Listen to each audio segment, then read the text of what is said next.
Shabbat Shalom, and welcome to Congregation Agudat Achim's in-person and live-stream Shabbat morning service. I'm Rabbi Rafi Spitzer. It's a pleasure to join with you this morning for Shabbat, Parashat Vayechi, the final Shabbat of the book of Bereshit, and also our Scholar in Residence weekend with Chancellor Emeritus Dr. Arnie Eisen. The theme of our weekend is renewing our relationship with Israel. Last night, Dr. Eisen spent some time on each of the words of that theme. He talked about what it means to renew. He talked about what it means to have our. He talked about the relationship. He talked about Israel. And I'm very excited for him to join us as we continue with our learning this today, this Shabbat, and tomorrow. This morning's Psukei de Zimra will be a musical Psukei de Zimra. You can follow along in Sidur Lev Shalem, beginning on page 101. Ma tovu Halecha Yaakov Mishkenotecha Yisrael Ma tovu Halecha Yaakov Mishkenotecha Yisrael Ma tovu Halecha Yaakov Mishkenotecha Yisrael. We rise, page 103, for the Birchot HaShachar, the blessings for a new day. Baruch atah Adonai Eloheinu melech haolam asher natan lezech livina alav ki min yom u'vein layla. Baruch atah Adonai Eloheinu melech haolam she'asani b'tzalmo. Baruch atah Adonai Eloheinu melech haolam she'asani ben chorin. Baruch atah Adonai Eloheinu melech haolam she'asani Yisrael. Baruch atah Adonai Eloheinu melech haolam pokeach ivrim. Baruch atah Adonai Eloheinu melech haolam malbish arumim. Baruch atah Adonai Eloheinu melech haolam matir asurim. Baruch atah Adonai Eloheinu melech haolam zokef kefufim. Baruch atah Adonai Eloheinu melech haolam rokaretz al hamayim. Baruch atah Adonai Eloheinu melech haolam hamechin mitzadei gaver. Baruch atah Adonai Eloheinu melech haolam she'asa li kol tzarki. Baruch atah Adonai Eloheinu melech haolam ozei Yisrael bigvura. Baruch atah Adonai Eloheinu melech haolam Ozei Yisrael b'tifara. Baruch atah Adonai Eloheinu melech haolam hanoten l'yaif koach. Baruch atah Adonai Eloheinu melech haolam hama'avir shinam einaynu ma'amei afabai. Huneinu hayom u'b'chol yom l'cheinu chesed rachamim beinecho v'nei kol ro'einu v'tigmoinu chasim tovim. Baruch atah Adonai Gomel chasim tovim l'amo Yisrael. May be seated as we continue with the psalm for with the psalm which precedes Baruch She'amar, which you can find on page 120. Mizmor Shir Chanukah Davai David. Amen. Elecha Adonai ekra ve'el Adonai etchanan.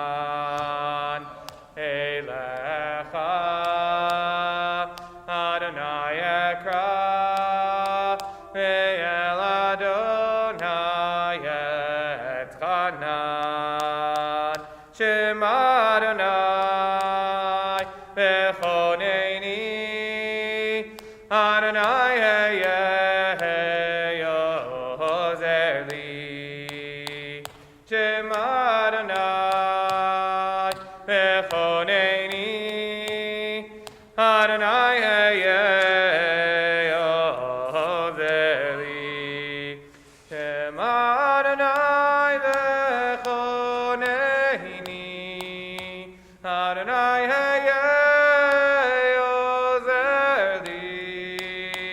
Shema Adonai Echoneni Adonai Eyeh Ozeli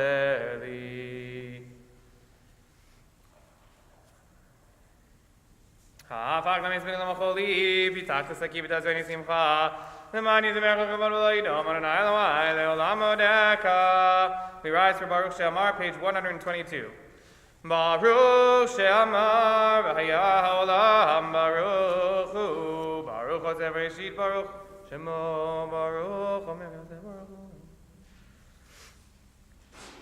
Baruch Baruch Chailad V'Kayam L'Netzach Baruch Shemo Baruch Podeo Matzil Baruch Hu Baruch Shemo Baruch Adonai Melech Haolam Ha'olam Yachid Chai Holami Melech Meshubach Mfor Yad Shemo Hagadol Baruch Adonai Melech Meulal Batish Bachod. You may be seated as we continue in the middle of page 127, about halfway down the page. Torah Adonai Temima Torah Adonai Temima Torah Adonai Temima Meshiva Nafesh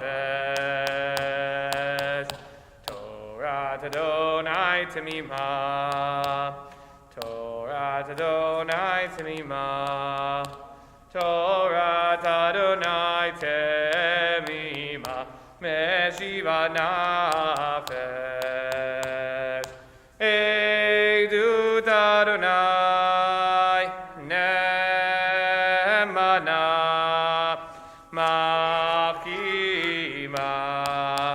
Makimat Peti Eidut Adonai Nemana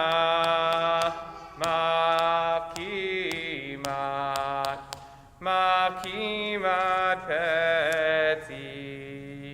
Page 128 in the middle of the page. Mi ha'ish hechafetz chayim ohev yamim lirotov. Mi ha'ish hechafetz chayim ohev yamim lirotov. Netzor leshon hameira usvatecha nidaber mirma sur meira pasei tov bakei shalom verodvehu. Netzor leshon hameira usvatecha nidaber mirma sur meira pasei tov bakei shalom verodvehu. Page 130, the last two lines on the page. Orech yamim asbiehu ve'yarehu bishuati. Orech yamim asbiehu ve'yarehu bishuati. Orech yamim asbiehu ve'yarehu bishuati.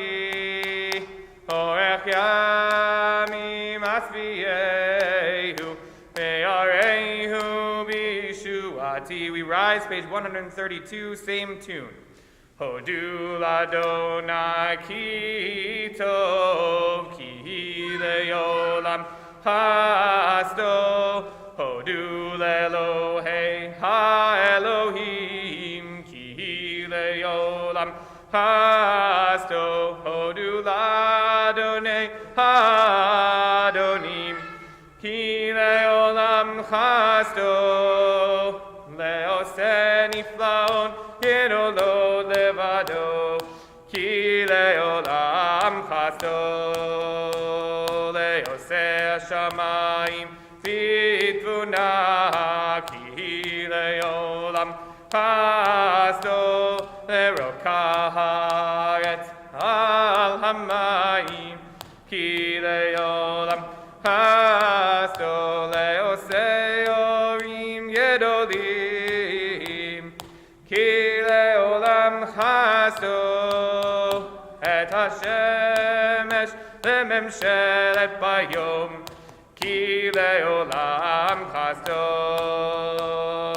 yanai nai nai ya yanai nai nai yanai nai nai ya yanai nai ya nai nai nai ya yanai nai nai nai nai nai ya yanai nai ya nai nai ya nai nai nai nai ya nai nai nai ya nai nai nai ya nai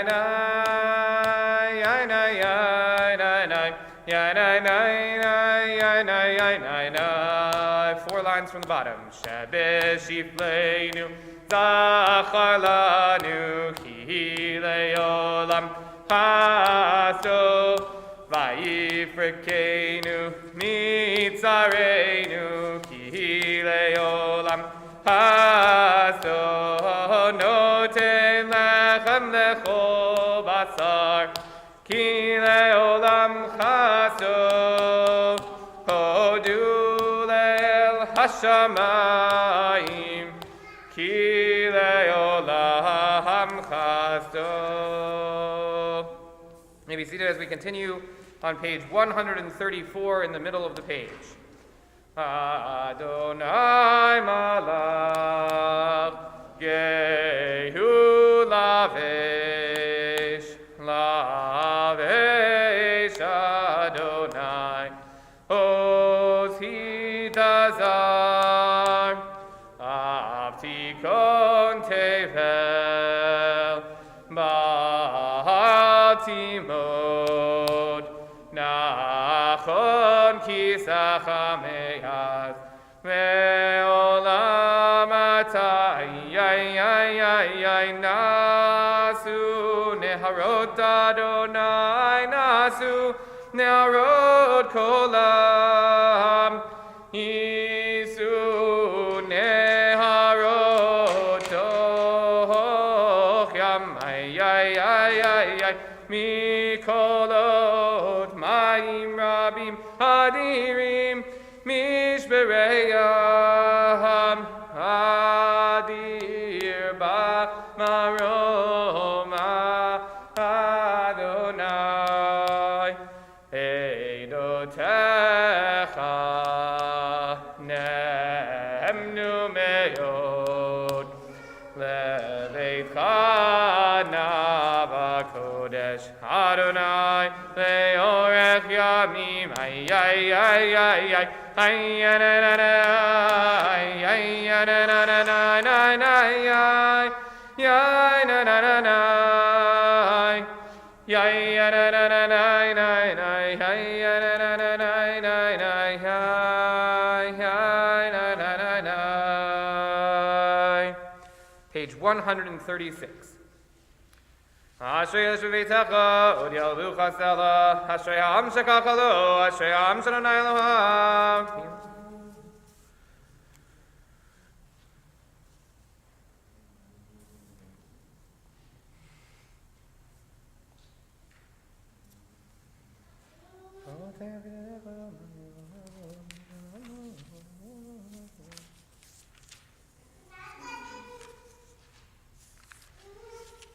Tehillah Adonai daber pi, v'vorech basar Shem kodsho le'olam v'ed. V'anach nevarechah me'atah v'olam. Hallelujah. Page 139. Hallelujah. Hallelujah.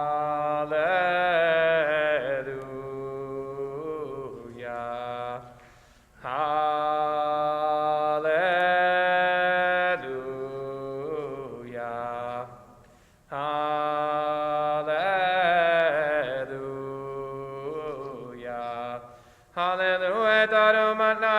hashamayim, hallelu b'meromim, hallelu chol malachav, hallelu kol tzevav, hallelu shemesh v'yareach, hallelu kol kochveyor, hallelu shemei hashamayim ve'amayim, asher me'al hashamayim. Yalelu et shem Adonai, ki hu tziva v'nivra'u, v'yamidem la'ad le'olam, chog natan v'lo yavor. Hallelujah.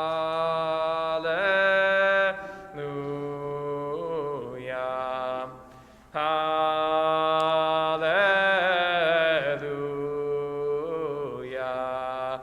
Hallelujah. Hallelujah. Hallelujah. Adonai min haaretz, taninim v'chol te'omot. Eshu barad shelik v'kitor, rach se'ara usa devaro. He'arim v'chol gevaot, eitz pri v'chol arazim. Hachaya v'chol be'ima, remes v'tzipor kanaf. Malchei eretz v'chol leumim, sarim v'chol shoftei aretz. Bachurim v'gam betulot, zekenim im ne'arim. Yehalelu et shem Adonai, ki niskav shemo levado, hodo al eretz v'shamayim hayarem keren le'amo, te'ila lechol chasidav, limnei Yisrael am kerovo. Hallelujah.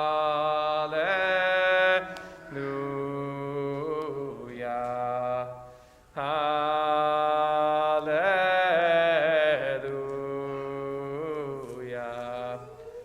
Hallelujah.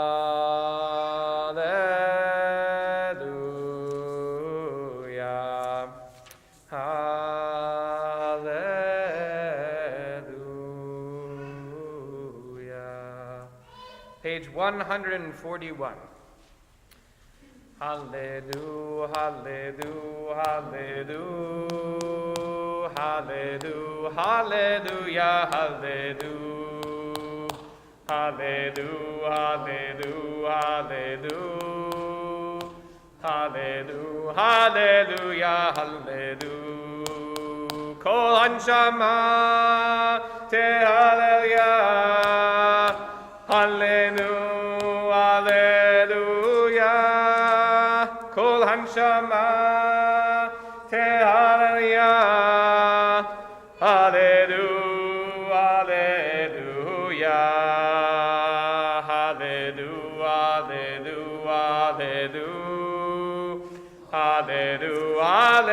hallelujah, hallelujah, hallelujah,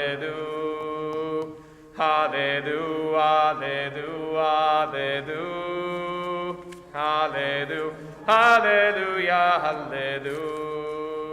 Kol hanshama tehallelujah, hallelujah, hallelujah. Kol hanshama tehallelujah, hallelujah, hallelujah.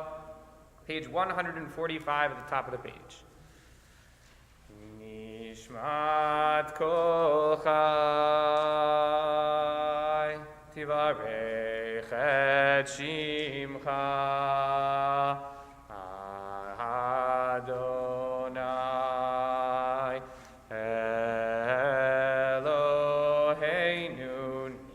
Nishmat kol chai, tivarech et shimcha,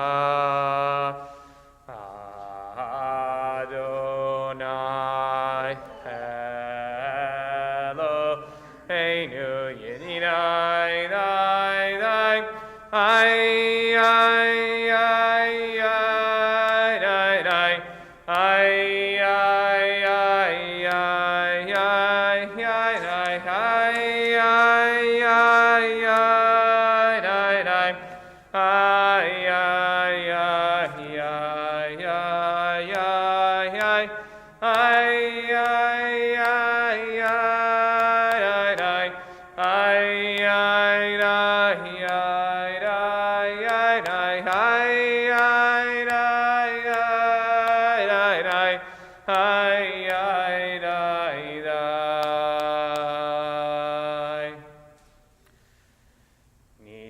Nishmat kol chai,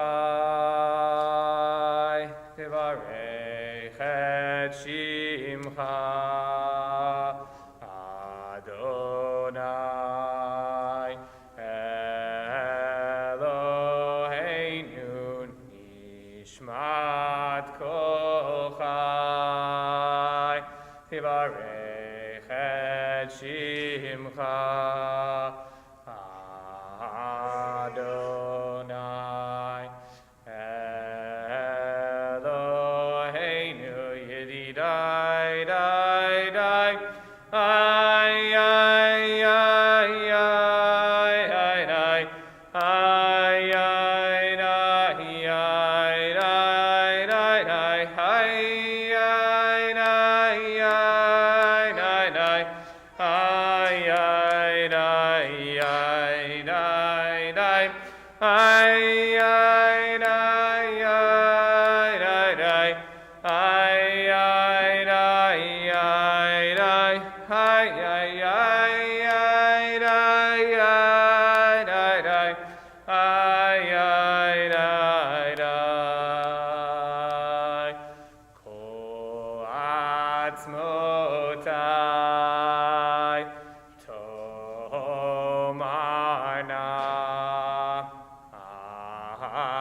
Adonai Nikamocha. Nishmat kol chai, tevarech et shimcha, Adonai Eloheinu.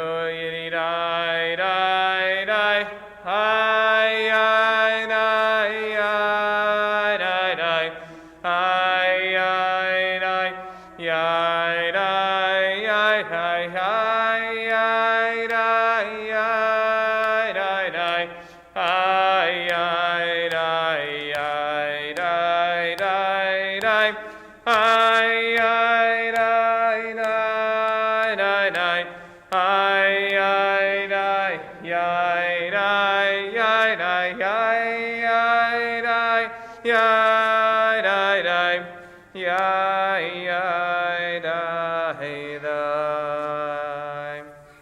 Page 146 in the middle of the page.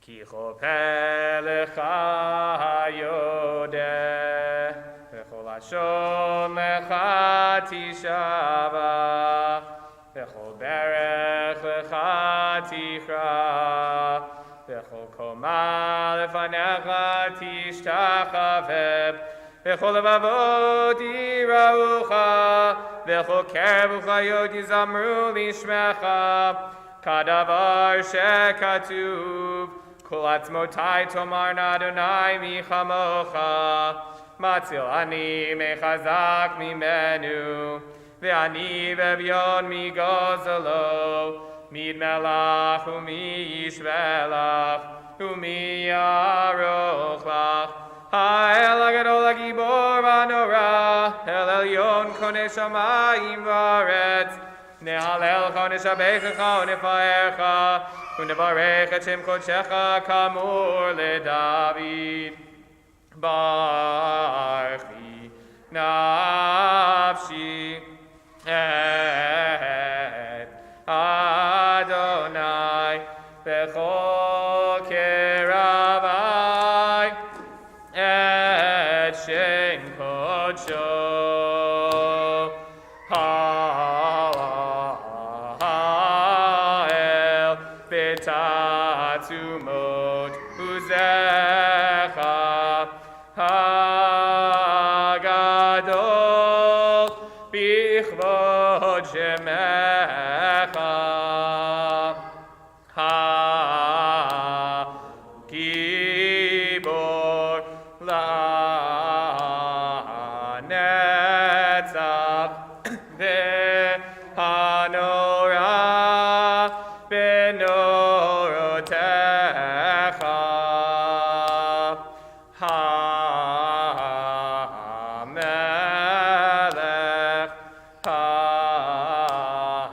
היושב על כיסא רם ונישא.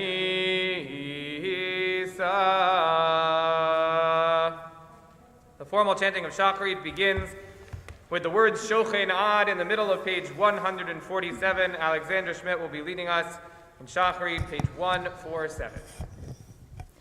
Shochen Ad Maharom v'kadosh shemo v'chatuv ranenu tzadikim b'Adonai la yesharim nava tehila b'fi yesharim tithalal u'v'divrei tzadikim titbarach u'v'yashon chasidim titromam u'v'kerev kedoshim titkadash ובמקלות רבבות עמך בית ישראל מבינת בשם דור ודור שכן הכל יבטנו אדוני אלוהינו ואלוהי אבותינו להודות להלל לשבח לפאר לרומם להדר לברך להלל ולקלס על כל נירים שירו ותשבחות David ben Yishai, Avdecha Meshichecha.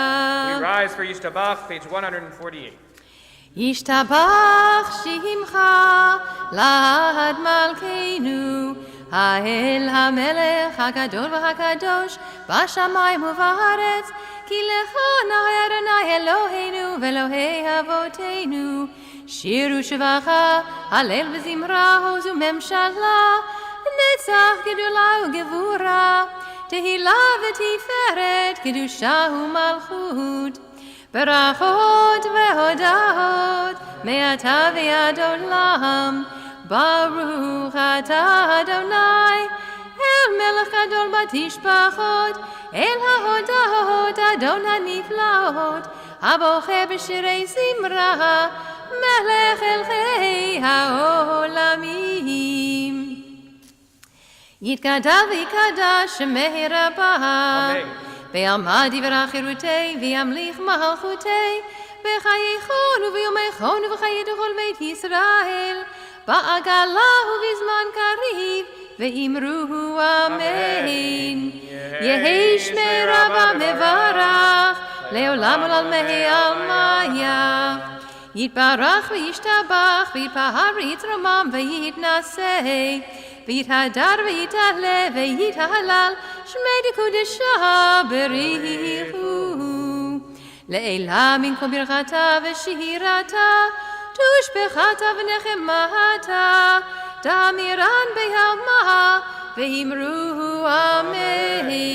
Baruch, page 149. את אדוני המבורך. Baruch Adonai Aborach Olam Vaed. Baruch Adonai Aborach Olam Vaed. You may be seated as we continue on page 150 with the brachot preceding Shema. Baruch atah Adonai Eloheinu melech haolam yotzer or uvorei choshech osei shalom uvorei et hakol. Hakol yodecha, hakol yishamocha, hakol yom yom yom yom amen.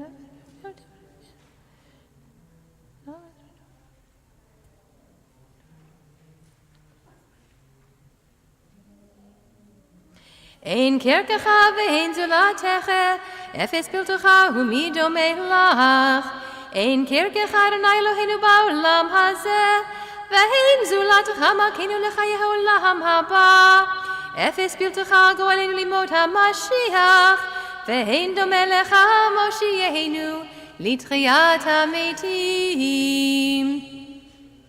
אל אדון על כל המעשים, ברוך ומבורך בפי כל נשמה, גודלו וטובו מלא עולם, דעת ותבונה סובבים אותו. המתגאה על חיות הקודש, ונהדר בכבוד על המרכבה, זכות ומישור לפני כיסו, חסד ורחמים לפני כבודו. טובים מאורות שברא אלוהינו, יצרם בדעת, בבינה ובהשכל, כוח וגבורה נתן בהם להיות מושלים בקרב תבל.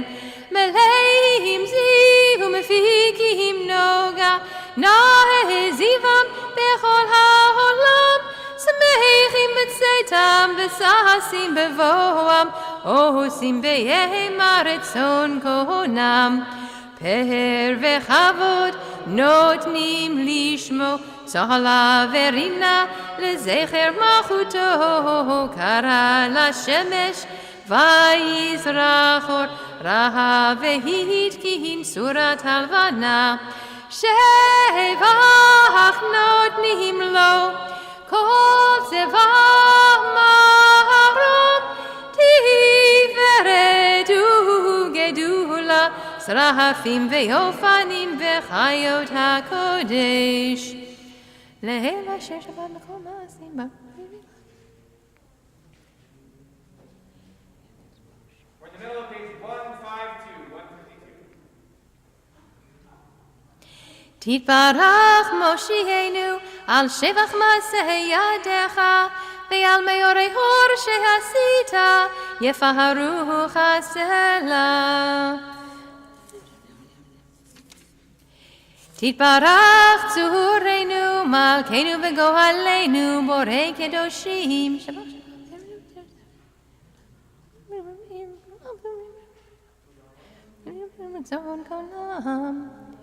וכולם פותחים את פיהם בקדושה וטהרה, בשירה וזמרה, ומברכים ומשבחים ומפארים, ומעריצים ומקדישים, וממליכים את שם האל, המלך הגדול, הגיבור והנורא הקדוש הוא. וכולם מקבלים עליהם עול מלכות שמיים זה מזה, ונותנים רשות זה לזה, להקדיש ליוצרם בנחת רוח, בשפה ברורה ונימה קדושה.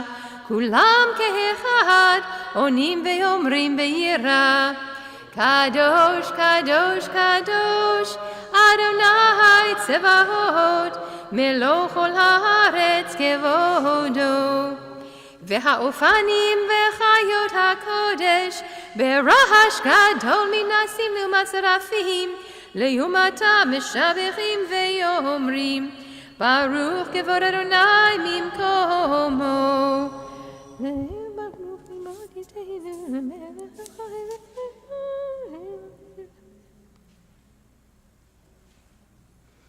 וגם תמיד מעשה ראשית, כמון דברים גדולים לעולם חסדו. אור חדש על ציון תאיר, אור חדש על ציון תאיר, אור חדש על ציון תאיר, אור חדש על ציון תאיר. ונזכה כולנו מהרה לאורו, ונזכה כולנו מהרה לאורו. ברוך אתה אדוני יוצר המאורות. שמע ישראל Adon, no, it's not right. Sorry. Ahava rabba havtanu, Adonai Eloheinu, Chem lagedola vitera, Chamalta aleinu. Ahavinu malkeinu, בעבור אבותינו, שבטחו בך, אבינו מלכנו. ותלמדם חוקי חיים, כן תכוננו תלמדנו, אבינו הרחמן, המרחם רחם עלינו. ותן בליבנו להבין ולהשכיל לשמוע, ללמוד וללמד, לשמור ולעשות. ולקיים את כל דברי תלמוד תורתך באהבה. והערננו בתורתך, ודבק ליבנו במצוותיך. ויחד לבבינו לאהבה וליראה את שמך, ולא נבוש לעולם ועד, ולא נבוש לעולם ועד, כי בשם קודשך הגדול והנורא בטחנו, נגילה ונשמחה בישועתך. והביאנו לשלום מארבע כנפות הארץ, ותוליכנו קוממיות לארצנו. כי אל פועל ישועות אתה, ובנו בחרת מכל עם ולשון, וקרבתנו לשמך הגדול. סלע, סלע, סלע באמת להודות לך, וליחדך באהבה. ברוך אתה אדוני, הבוחר בעמו ישראל באהבה. שמע ישראל, אדוני אלוהינו, אדוני אחד. ואהבת את אדוני אלוהיך בכל לבבך ובכל נפשך ובכל מאודיך. והיו הדברים האלה אשר אנוכי מצווך היום על לבביך, ושיננתם לבניך, ודיברת בם בשבתך בביתך, ובלכתך בדרך, ובשוכבך ובקומך, וקשרתם להיות על ידיך, והיו לטוטפות בעיני עיניך, וכתבתם על מזוזות ביתך ובשעריך.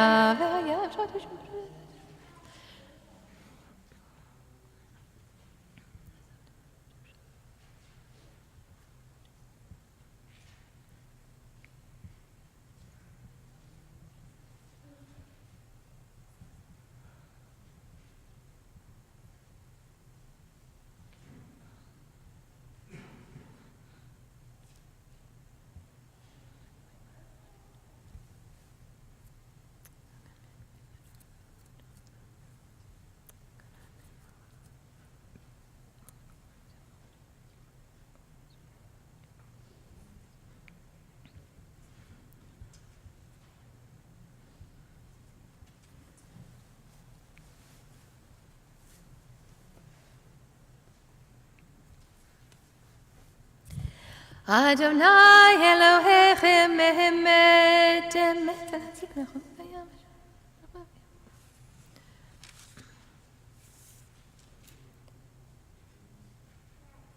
לדור ודור הוא קיים ושמו קיים, וכיסו נכון מלכותו ואמונתו לעד קיימת, ודבריו חיים וקיימים. We're in the middle of page 157, page 157.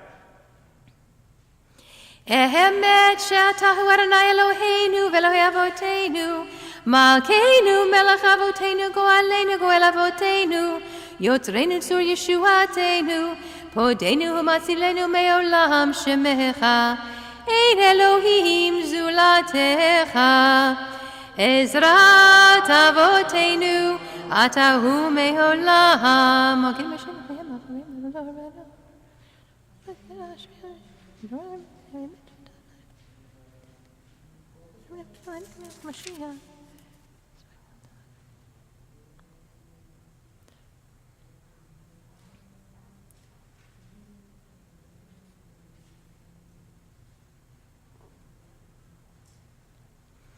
תהילות לאל עליון ברוך ומבורך, משה ובני ישראל לחנו שירה בשמחה רבה ויאמרו כולם.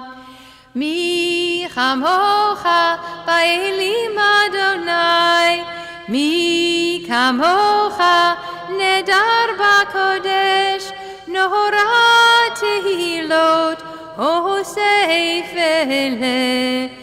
שירה חדשה שיבחו גלים לשמך על שפת הים, יחד כולם הודו והמליכו ואמרו, אדוני ימלוך לעולם ועד. צור ישראל קומה בעזרת ישראל, ופדחנו מלכה יהודה וישראל. גואלנו אדוני צבאות שמו, קדוש ישראל. ברוך אתה אדוני קהל ישראל. We begin the Amidah together with Alexandra on page 159, and after the Kiddushah we continue with the individual whispered Amidah.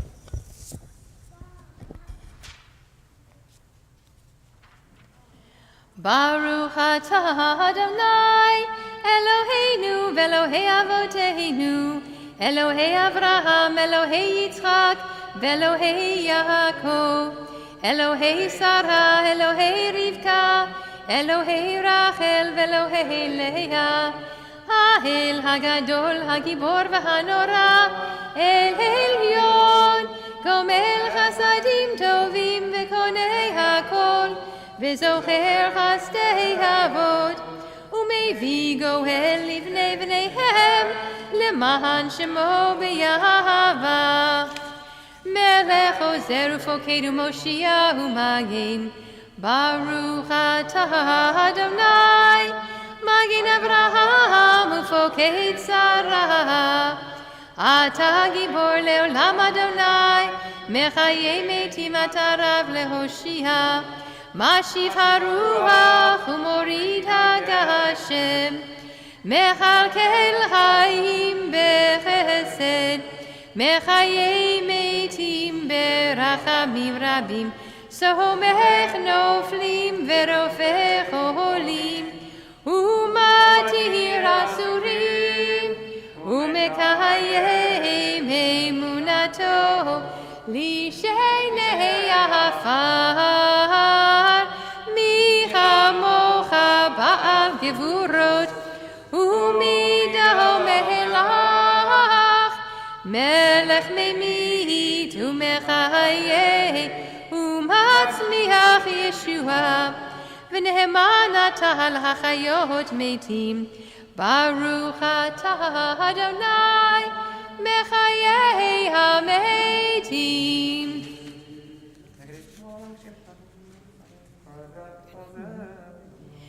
נקדש את שמך בעולם, כשם שמקדישים אותו בשמי מרום, ככתוב על יד נביאך, וקרא זה אל זה ויאמר, קדוש קדוש קדוש אדוני צבאות, מלוא כל הארץ כבודו. אז בקול רעש גדול, אדיר וחזק משמיעים קול, מתנשאים לעומת שרפים, לעומתם ברוך יאמרו, ברוך כבוד אדוני ממקומך מלכנו תופיע, ותמלוך עלינו, כי מחכים אנחנו לך. מתי תמלוך? תמלוך בציון בקרוב בימינו, לעולם ועד, לעולם ועד תשכון, תתגדל ותתקדש בתוך ירושלים עירך, לדור ודור ולנצח נצחים לידי, והננו תירנה מלכותך. כדבר האמור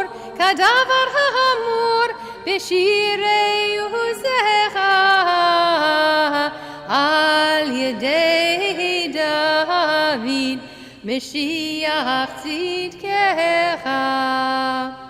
ימלוך אדוני לעולם, אלוהיך ציון לדור ודור, הללויה.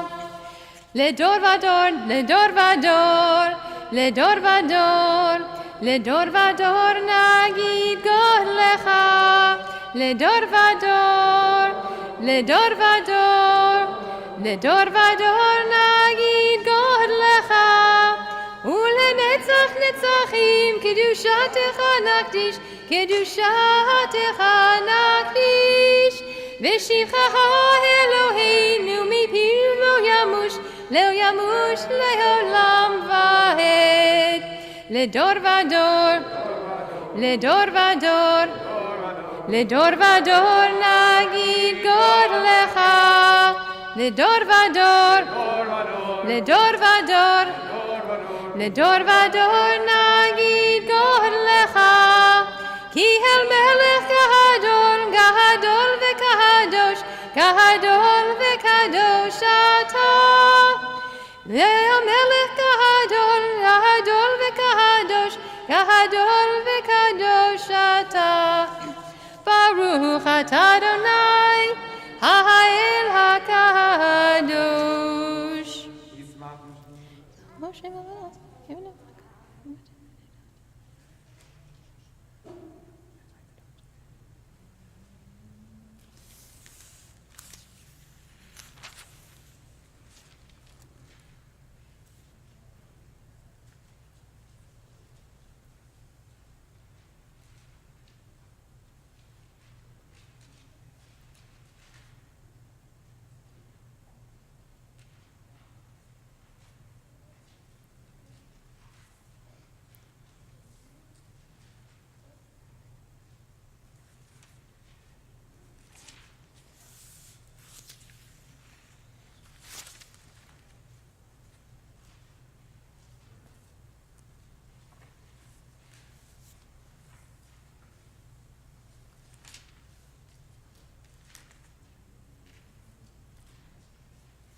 וטהר ליבנו לעובדך, לעובדך, לעובדך, לעובדך באמת. וטהר ליבנו לעובדך, לעובדך, לעובדך, לעובדך באמת. וטהר ליבנו לעובדך, לעובדך, לעובדך, לעובדך באמת. וטהר ליבנו לעובדך, לעובדך, לעובדך, לעובדך באמת. If you haven't completed your individual whispered Amidah, please continue davening. We join together for Kaddish Shalem, page 167. יתגדל ויקדש שמי רבה, בעלמא דברה חירותי וימליך מלכותי, בחייכון וביומייכון ובחיי דכל בית ישראל, בעגלה ובזמן קריב והימרו, אמן. יהי שמי רבה מברך, לעלם ולעלמי עלמא היה, יתברך. יתברך וישתבח ויתפאר ויתרומם ויתנשא ויתהדר ויתעלה ויתהלל שמי לקודשה בריחו להילה מן כל ברכתה ושירתה תושבחתה ונחמתה דאמירן ביעלמה ויאמרו אמן. יתקבל שדות הון ובאות הון דכל ישראל קודם ובהון די ושמיא ויאמרו אמן. יהי שלום הרבה מן שמיא וחיים עלינו ויעקב ישראל ויאמרו אמן. עושה שלום במרומיו, הוא יעשה שלום עלינו ועל כל ישראל ויאמרו Amen. We turn back to page 112 for the Psalm for Shabbat. You may be seated, page 112, 112. היום יום שבת קודש, שבו היו הלווים אומרים בבית המקדש מזמור שיר ליום השבת. טוב להודות אדוני ולזמר לשמך היום.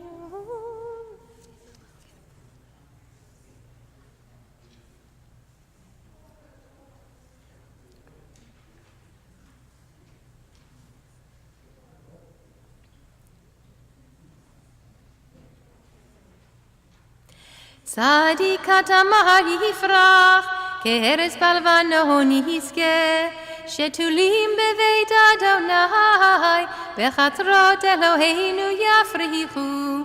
עוד ינופון בשיבה, דשנים ורעננים יהיו, להגיד כי ישר אדוני, צורי ולא הפלת בו. Kaddish Avelim, Mourner's Kaddish, page 121.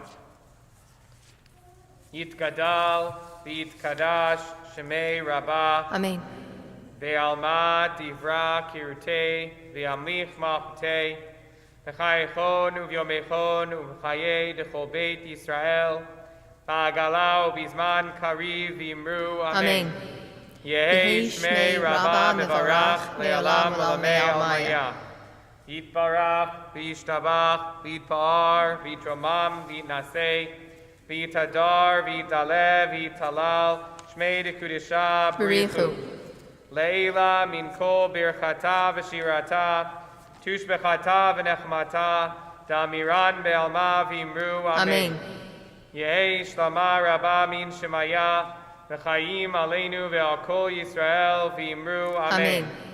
Oseh shalom mimromav, Hu Yaseh Shalom, Aleinu ve'al kol Yisrael v'imru. Amen.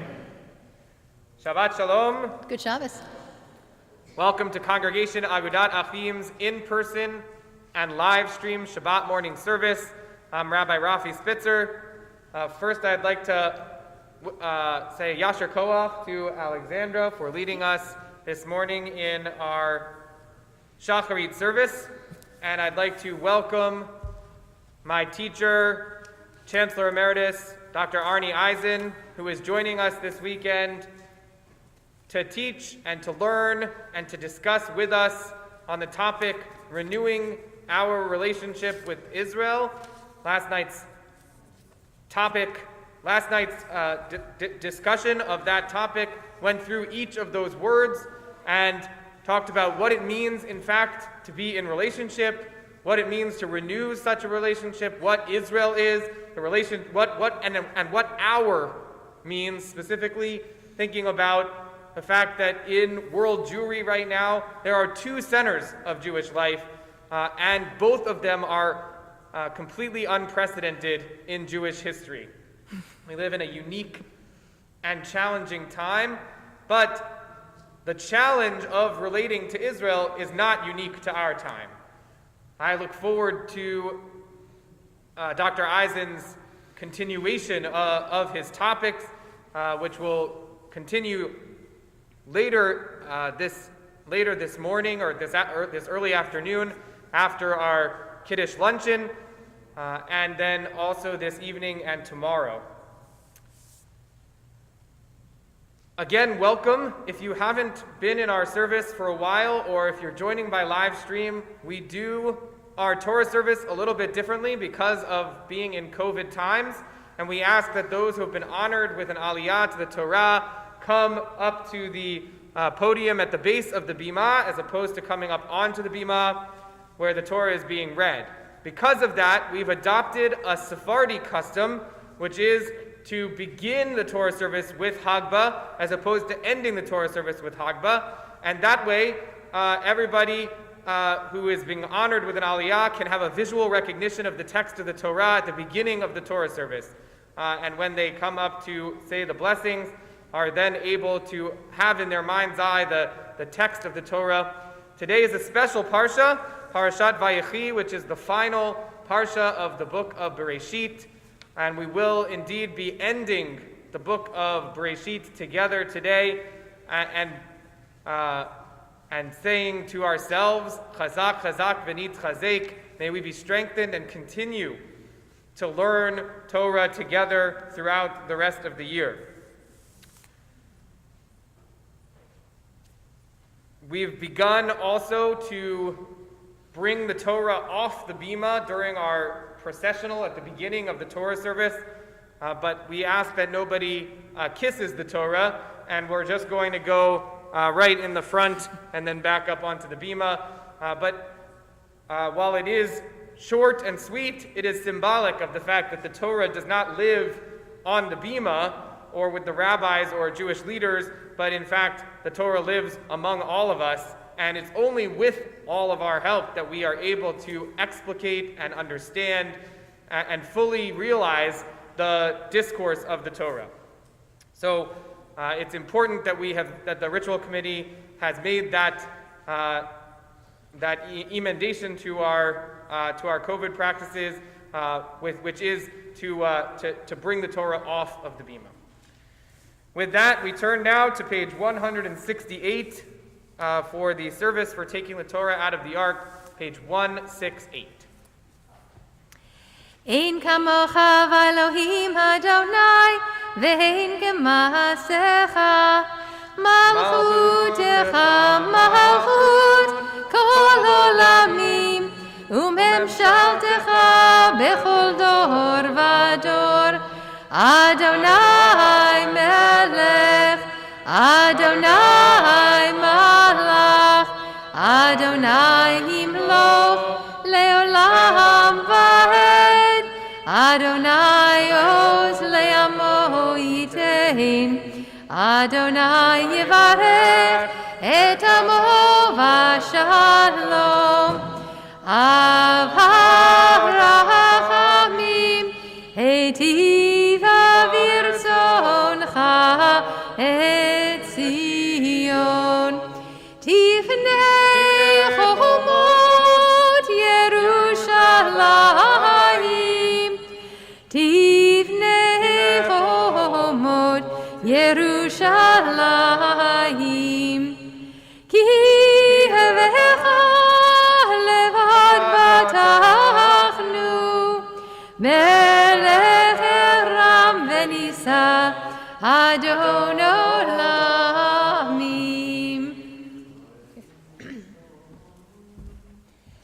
Vayehi binso Aharon, vayomer Moshe, Kuma Adonai, veyafutzu oilecha, veyanusu misanecha, mipanecha, ki mitzion tetzei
Shema Yisrael, Adonai Eloheinu, Adonai Echad.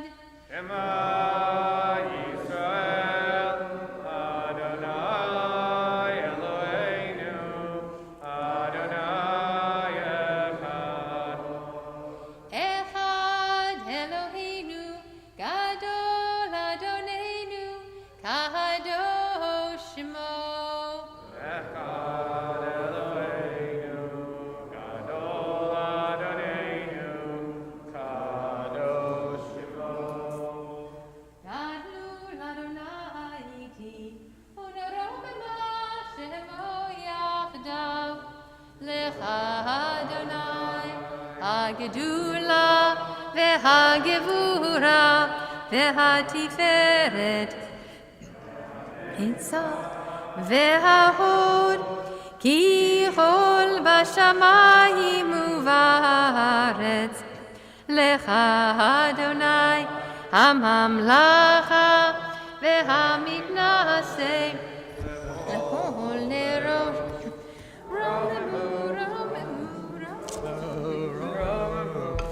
Adonai Eloheinu, ve'ishachavu, ve'ishachavu, le'adam raglav kadoshu, romemu, romemu. Adonai Eloheinu, ve'ishachavu, ve'ishachavu, le'har kadosh ki kadosh, Adonai Eloheinu. We remain standing as the Torah is lifted.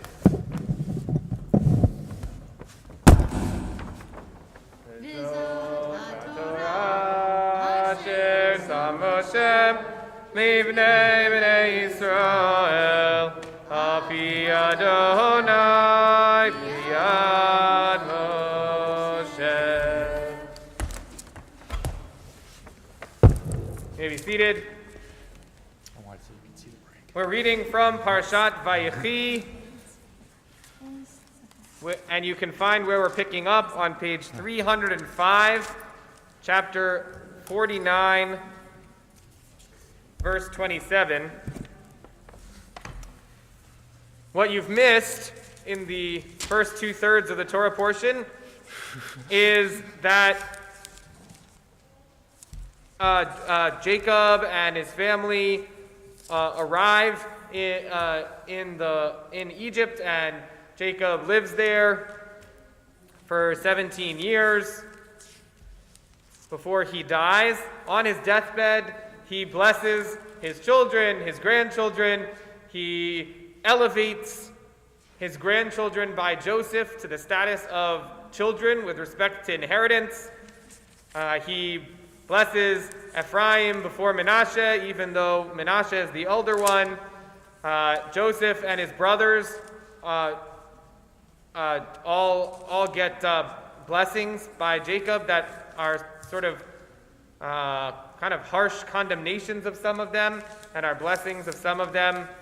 And we pick up right at the end of the Parsha, the last of the blessings, the one for Benjamin. And then we're going to see that Joseph's brothers are worried that now that their father has passed away, that Joseph will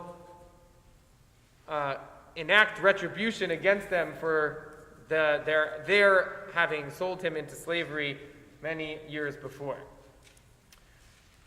We can turn now to page 305 verse 27.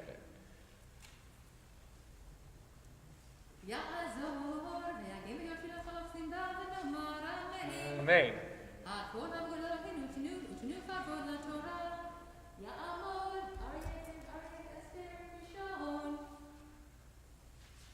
Baruch Shnatan Torah L'Amo Yisrael B'Kedushato.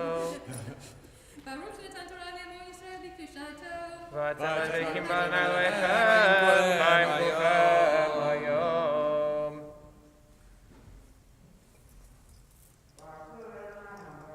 Baruch Adonai Baruch Le'olam V'ed.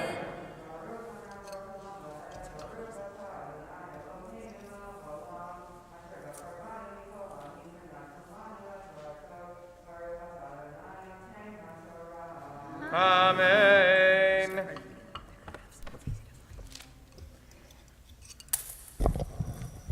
Amen. Binyamin zehehei vitvahach, vaboker yoha'ad, v'la'evav yoholach shalahal, kol ehehele, shivtei Yisrael shenei masor, v'hehezot asher diber lahem avihem, v'yevavach otaham ihihish, asher k'mivachato bevach otaham, v'yitzav otaham, v'yomer alehem, ani nesa'af alami, kivuti alabotai, Al-Hameva asher bistei Ephron Hahiti Ba'me'ava ha-ha-ha-ha asher bistei Hamach Pela ha-ha-ha asher al pnei mamei ba'eretz Canaan asher kna'a ha-ha-ha-ham et hasedeh he-he-he mehehehet Ephron Hahiti la'achuzah kaveher. Baruch atah Adonai Eloheinu melech haolam, asher natan lanu Torah emet v'chayei olam nata b'dochenu. Baruch atah Adonai noten haTorah. Amen. Ya'amod. Kamen ben Abraham Sheni. The second aliyah can be found on page 306, verse 31. Baruch Adonai Hamvarak. Baruch Adonai Baruch Le'olam Va'ed. Baruch Adonai Hamvarak Le'olam Va'ed. Baruch Atah Adonai Eloheinu melech haolam, asher bo harbanu mikol ha'amim, v'etadlanu et Torato. Baruch Atah Adonai noten haTorah. Amen. Amen. Shema kavuhu etavahahaham. Vat sabah ishtaho. Shema kavu etitzahak. Vat rivka ishto. V'shema kavati etleyaha. Mignei hasedehehe. V'hameva asher bo me'et pnei heit. V'yachal Yaakov letzavot et benahav. V'yasof agalav el hamita. V'yigeva v'yasof el amahav.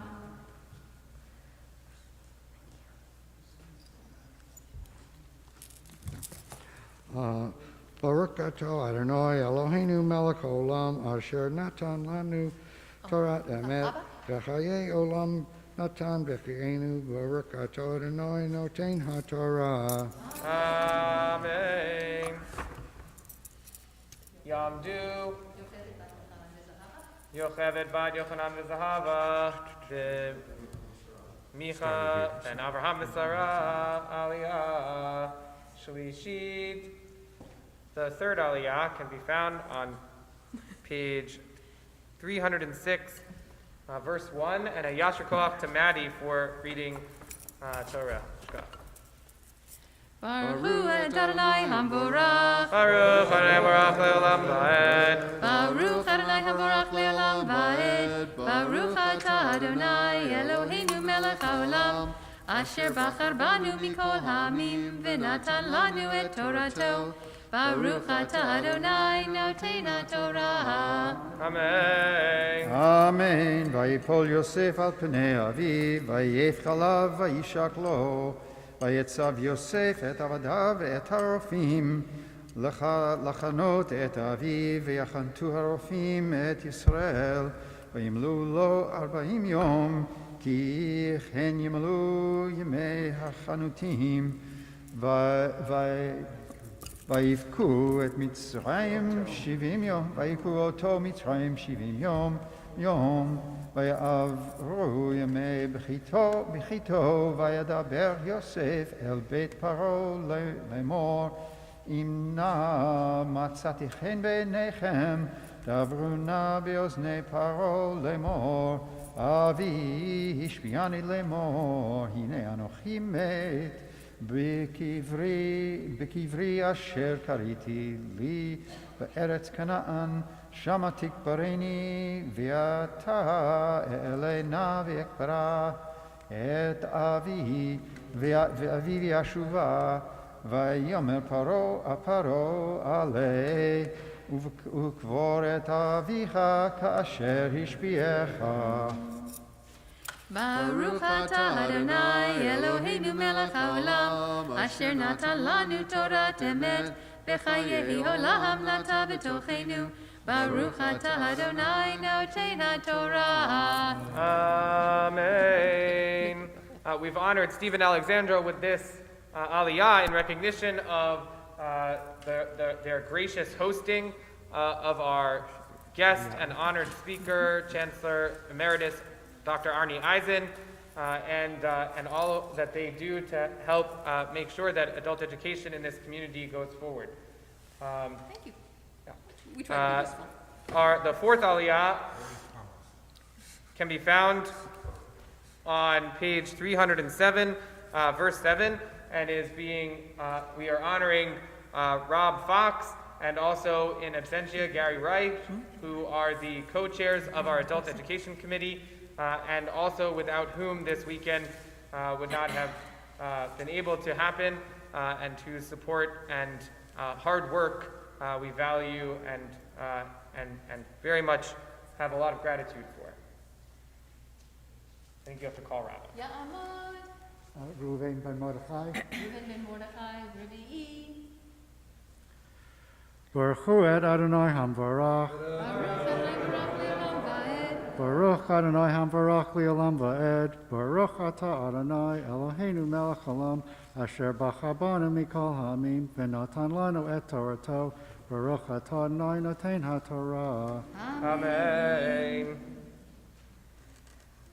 ויעל יוסף לקבור את אביו, ויעלו איתו כל עבדי פרעה, זקני ביתו וכל זקני ארץ מצרים, בכל בית יוסף, באחיו ובית אביו, רק דפם בצונם ובקרם, עזבו בארץ גושן.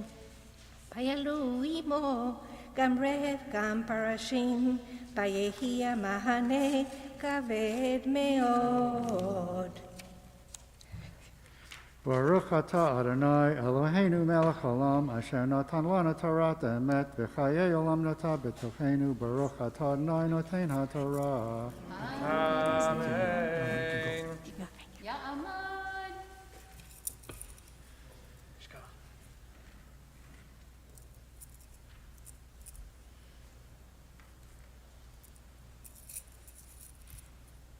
Abraham ben Shlomo bat Hannah.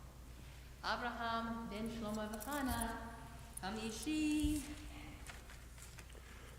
Baruch hu et Adonai Hamvarach. Baruch Adonai Baruch Le'olam Va'ed. Baruch Adonai Hamvarach Le'olam Va'ed. Baruch atah Adonai Eloheinu melech haolam, asher bachar banu mikol ha'amim, v'natan lanu et Torato. Baruch atah Adonai noten haTorah. Amen.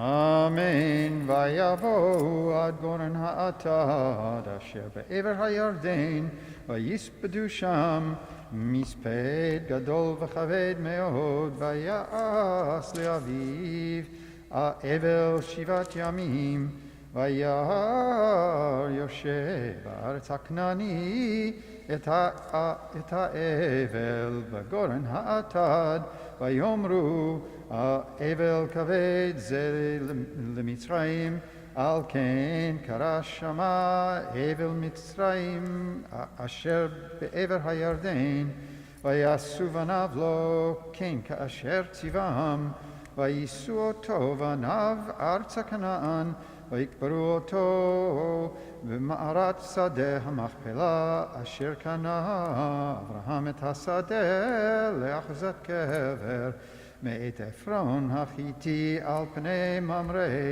וישוב יוסף מצרימה הוא ואחיו וכל העולים איתו לקבור את אביו אחרי קוברו את אביו.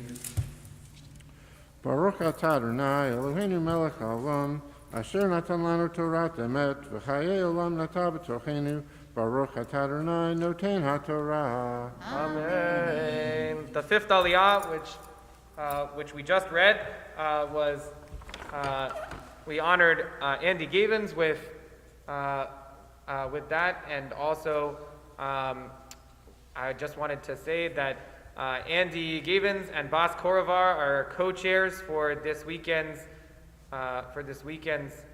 event, and they have worked tirelessly over the past few weeks to make sure that every detail was done with grace. And in COVID times, there are a lot of details, like more details than you could possibly imagine, and thinking about how to do each piece with respect to the technology and with respect to the food service and each part, and they worked really, really hard to make sure that this was a success. Bas also celebrated a birthday with us yesterday, so happy birthday, and I just wanted to express our whole congregation's deep gratitude to Andy and Bas for their hard work. The sixth aliyah is we're honoring our guest scholar in residence, Chancellor Emeritus Dr. Arnie Eisen. You can teach later this afternoon and then also this evening and tomorrow. And you can find the sixth aliyah in our Humashim on page 309, verse 15. Ya'amod. Hanan ben Avram Moshe Ufnina. Hanan ben Avram Moshe Ufnina Shishi. Baruch Adonai Baruch. Baruch Baruch Elam Va'ed. Baruch Atah Adonai Eloheinu melech haolam asher b'chabanu mikol ha'amim v'natan lanu et Torato. Baruch Atah Adonai noten haTorah. Amen.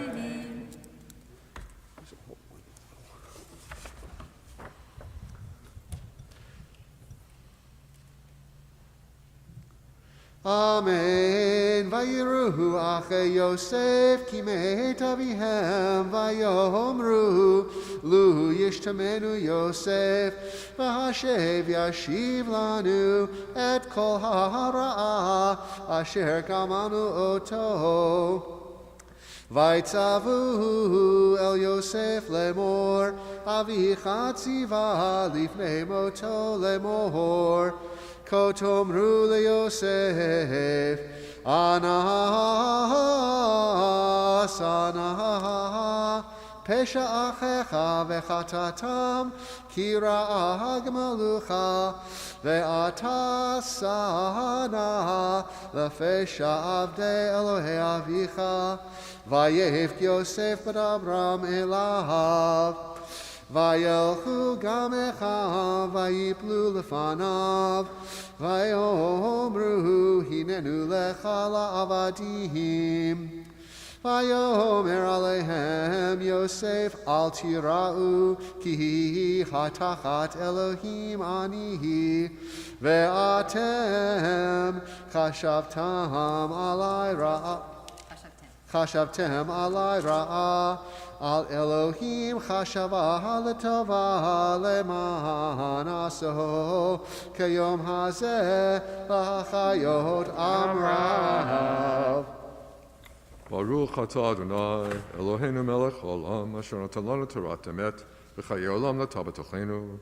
Baruch atah Adonai noten haTorah. Amen.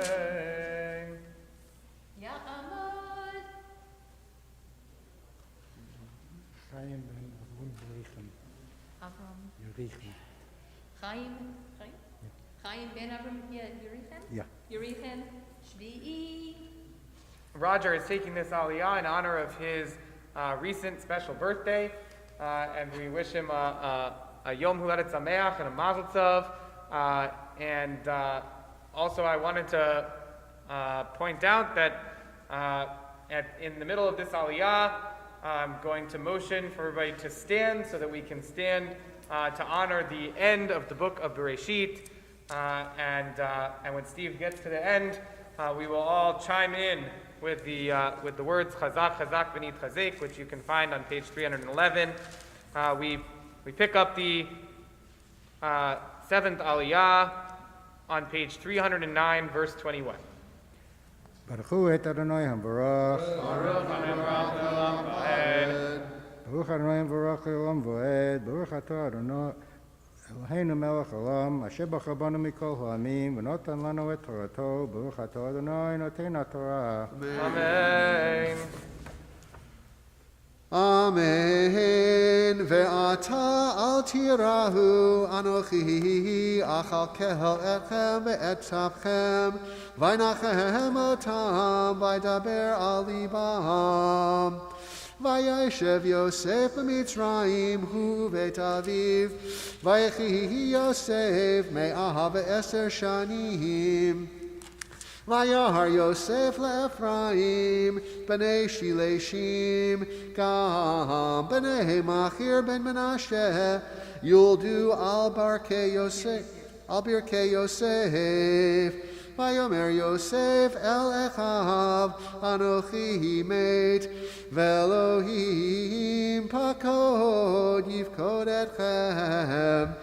Ve'ha'elaha etchem min ha'aretz hazod el ha'aretz asher nishba la'Avraham le'Yitzchak u'le'Yaakov Vayashba Yosef et bnei Yisrael lemor pakod yifkod aleihem Elohim etchem V'ha'alitem et atzmotai mizeh Vayamot Yosef ben me'ah ve'eser shanim Vayachantu oto Vayisem ba'aron be'mitzrayim Chazak, Chazak, Benit Chazek. Chazak, Chazak, Benit Chazek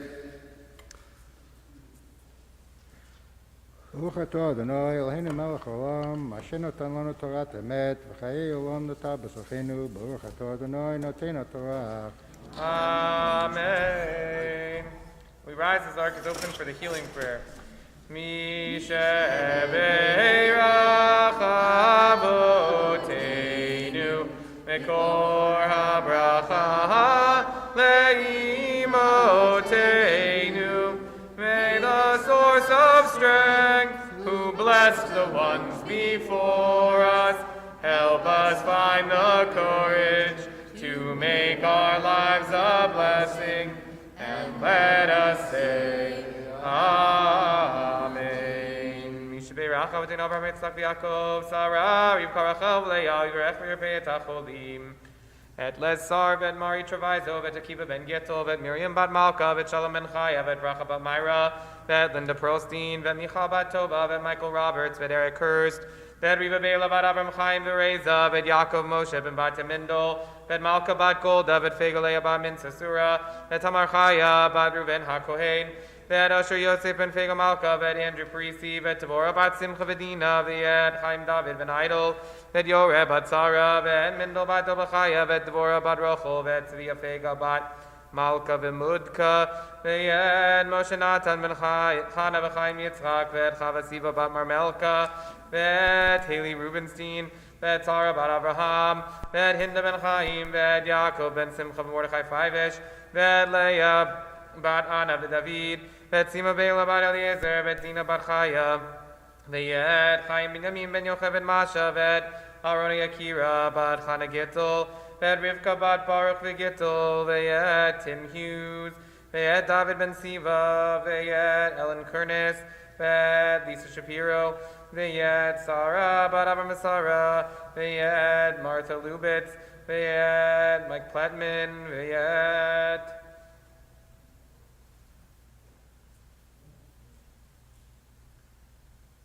V'et kol hacholim b'gedal shashazot HaKadosh Baruch Hu Yimalei Rachamim Aleihem L'achzikam l'rapotam Yishlach lahem meira Refuah Shema min hashamayim Refuah danefesh Refuah daguf V'lechol ivereim V'gdihem V'tok shar cholei Yisrael V'olam V'chezek Yedidei Haoskim V'tzorcheihem Shabbat Yom Milzok v'harufah krova lavo, hashtabag alav bizman kariv, v'nomar amen. Mi shebeirach imotenu, mekor abracha lavotenu. Bless those in need of healing with refuah shlema, the renewal of body, the renewal of spirit, and let us say, Amen.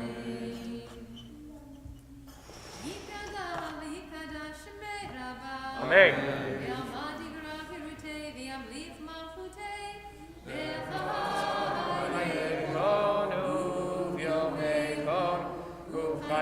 Chol Beit Yisrael, Bagalam, Ubizman Kariv. Amen. Yeshmei Rabba Mevarach, Le'alam Le'al Me'al Maya, Yivarach.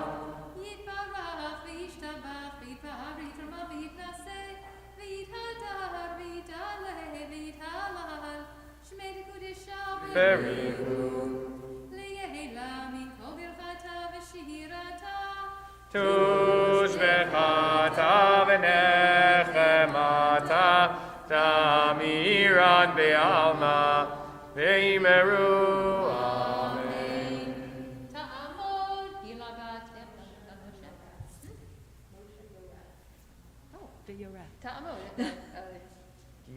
Gilabat Moshe Yoreh. Veyoreh. Amaftira.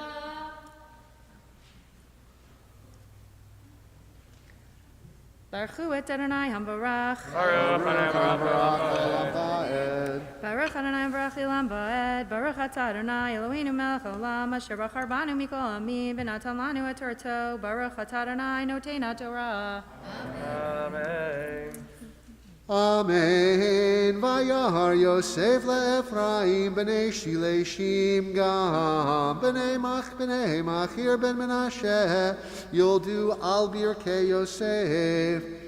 Vayomer Yosef el Echav Anochi made ve'Elohim pakod yivkod etchem. Ve'ela etchem min haaretz hazot el haaretz asher nishbah Abraham leYitzchak uleYaakov vayashbah Yosef et bnei Yisrael lemor pakod yivkod Elohim etchem v'ha'alitem et atzmotai mizeh Vayamot Yosef ben Me'ahava eser shanim Vayachantu oto Vayisem ba'aron b'Mitzrayim. Baruch atah Adonai Eloheinu melech haolam asher natan lanu Torah demet v'chayei olam nota b'tochenu. Baruch atah Adonai noten haTorah. Amen. Amen. Gila Moses is going to chant for us the Haftarah for Parashat Vayechi, which you can find in the Chumash on page 313. The Haftarah is the deathbed scene of King David and sort of parallels the deathbed scene of Yaakov, which we would have read if we read the full Parsha. I guess we did read about his death, but we didn't read all of the blessings that he gave and the curses that he gave to his sons. And of course, King David's final teaching here is a little bit godfather-y. These are the ones you want to watch out for, and these are the ones that you can trust. So we can follow along, page 313. Baruch atah Adonai Eloheinu melech haolam asher bachar b'mim tovim v'ratza b'divreihem hane'emarim be'emet Baruch atah Adonai Habocher b'Torah u'Moshe abdo u'Yisrael amo u'B'nbiei ha'emet b'tzedek Vayikrevu Yemei David lamut Vayitzav et Shlomo b'nei Lemor Anochi holech b'derech kol haaretz v'chazakta v'ayita le'ish v'shamarta et mishmeret Adonai Elohecha v'alecha b'darchav lishmor chukotav mitzvotav u'mishpatav erotav kakatu b'torah Moshe למען תשביל כל אשר תעשה כל אשר תפנה שם למען יקים אדוני את דברו אשר דיבר אלי לאמור ישמרו בניך את דרכם ללכת לפני באמת בכל לבבם ובכל נפשם לאמור לא יקרא לך איש מעל כיסא ישראל וגם אתה וידעת אשר עשה לי Yoav ben Truya, Asher Asa Lishnei Sarei Tzvaot Yisrael, Levaner ben Ner, Vela'amasha ben Yoter, Veharim, Ve'ashem Demei Melchama B'Shalom, Vayitein, Demei Melchama V'chagarato Asher B'matanav Uvena'alu Asher B'raglav V'yasita B'chachmatecha V'lo Torei Shevato V'shalom Sheol V'livnei V'razalai Hagiladi Ta'aseh chesed v'hayu b'ochlei shulchanecha ki chen karvu elai b'varchi mipnei Avshalom achicha v'hinei amcha Shim'i ben Gera ben Hamini mi bacharim vehu kani kalanim ratzat vayom lechti machanaim vehu yarad lekarati hayardain v'yeshava lo badonai lemor imamitcha b'cherev v'yata al tinakehu Ki ish chachamata v'yadata et asher ta'aselo v'horaditya et shavateo v'dam she'ol v'yishkav David im abotav v'yikaber be'ir David v'yayamim asher melech David al Yisrael Arabim Shana Bechevron Malach Shava Shanim U'Yerushalayim Malach Shoshim V'Shalosh Shanim U'Shloma Yashav Al Chisei David Aviv Vatikon Malachuto Meod Baruch atah Adonai Eloheinu melech haolam tzur kol amim tzadik b'chol darot ha'ne'eman ha'omer b'yoseh medaber u'mkayim shechol dvarav b'emet v'tzedek ne'eman atahu Adonai Eloheinu v'ne'emanim dvarecha Levarech midvarecha lo yeshiv rekam ki al melech ne'eman v'rechaman ata baruch atah Adonai Hayaneman v'chol dvarav rachem al Tzion ki hi beit chayenu lo lovat nefesh toshia b'mheira b'yameinu baruch atah Adonai Mesameach Tzion b'vaneha Amen. Samcheinu Adonai Eloheinu B'Eliyahu Hanavi Abdecha Uv'malchut Beit David Mishichecha B'mheira Yava V'yagel Libeinu Al Kisei Lo Yeshem Zar V'lo Yinchelu Od Acherim Et Kvodo Ki B'Shem Kadsha Nishbata Lo Shelo Yichbane Rawi Olam Va'ed Baruch Atah Adonai Magen David Amen.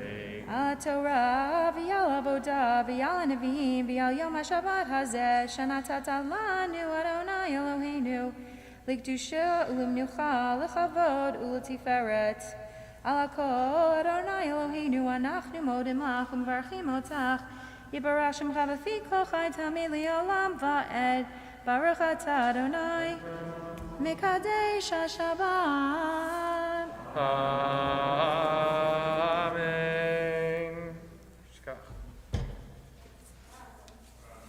We continue with Ashrei, page 181.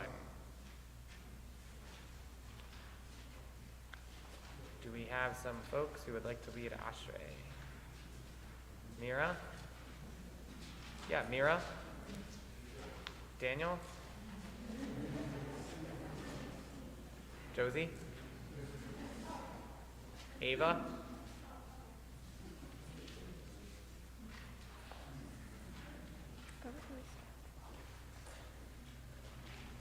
Ashrei Yoshvei Beitecha U'yalalu Hasela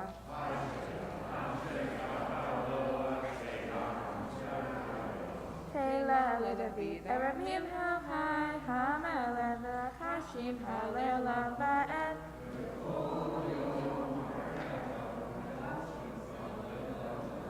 Gadol Adonai V'Lameyo V'Ligulato Ein Ha'eker Dor le-dor yishabach ma'asecha u'rotecha yagidu.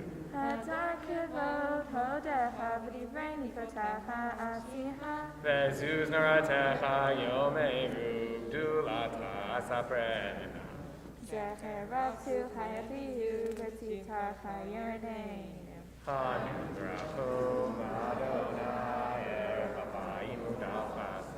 Tov Adonai lachol v'hamam lachol ma'aseh Yoducha Adonai kol ma'asecha v'chasidecha yivar. Kivod malchutecha yomeru u'rocha yereneinu Lodi alinei ha'adam u'rotav u'kvod adar malchut. Malchutecha malchut kol aminu me'shatecha b'chol dor v'dor Somech Adonai lechol hanoflim v'zokef lechol ha'rufim. Einei kol alecha yisaberu v'ereshana teklahem eteklam beitov Poteach et yadecha u'masbig alechol ha'rufim. Satik Adonai b'chol devachav v'tzit b'chol ma'asav Karov Adonai lechol korav lechol asher yikau be'emet. Betzon yiriyah v'yaseh v'ein shemetan yishma v'yashin Shomer Adonai et kol ha'ava v'et kol harsha'im yashvi. Ve'lat Adonai edaber pi v'rek kol asher shekem shalel abayeh V'anam v'yisvarechya v'yata v'adolam. Hallelujah. We rise as the ark is open for the service. We're returning the Torah to the ark, which Rena Moses is going to be leading us in. Page 183.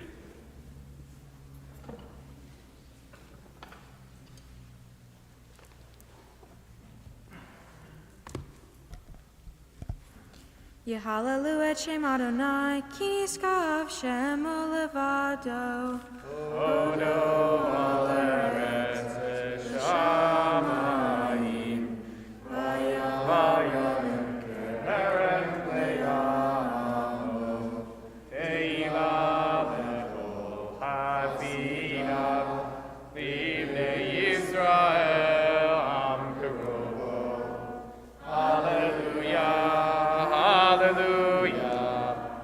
Mizmor LeDavid. Avu Adonai b'nei Eli, Avu Adonai kavodod, Avu Adonai kivod shemo, Hishtachavul Adonai be'adat kodesh. Adonai al-Hamayim. Wait, where am I? Bodhim Adonai al-Mayim Rabim. Kol Adonai ba'kola, Kol Adonai be'hadar, Kol Adonai shomer harazim, Vayishaber Adonai edar zehalvanon. Vayarkidem kemo egel Lebanon Misirion, kemo ben Remim. Kol Adonai chotzev lavodesh, Kol Adonai yafil midbar, Yafil Adonai midbar gadesh, Kol Adonai yechol elayavot. Vayehev Sov Yarot, Uvelfulo Omer Kavod. Adonai Mamahul Yashav, Hayeshev Adonai Melech Leolam, Adonai Osei Amo Yitei, Adonai Yehoarech Lekamo Vashalom. Uvnecho Yomar.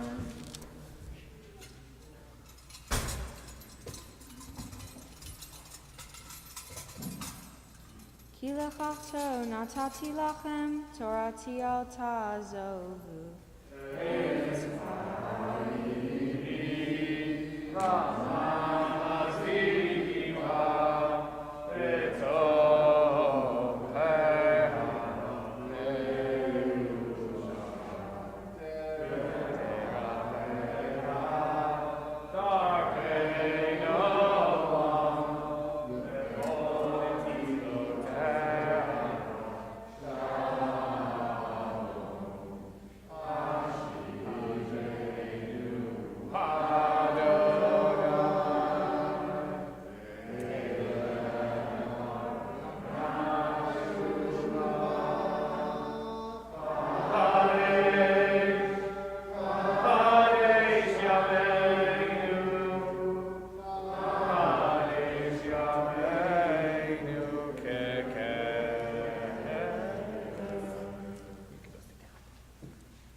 It's my pleasure to welcome my teacher, Dr. Arnie Eisen, to deliver the Devar Torah this morning.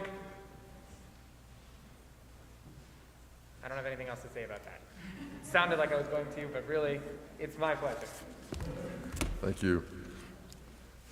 I can take this off here. So, when I teach students how to give a Dvar Torah, I always stress that they should focus on at most a sentence or two, because the Torah is really carefully written and it packs in a lot of things, and so you don't want to try to be too broad because you're going to miss something important.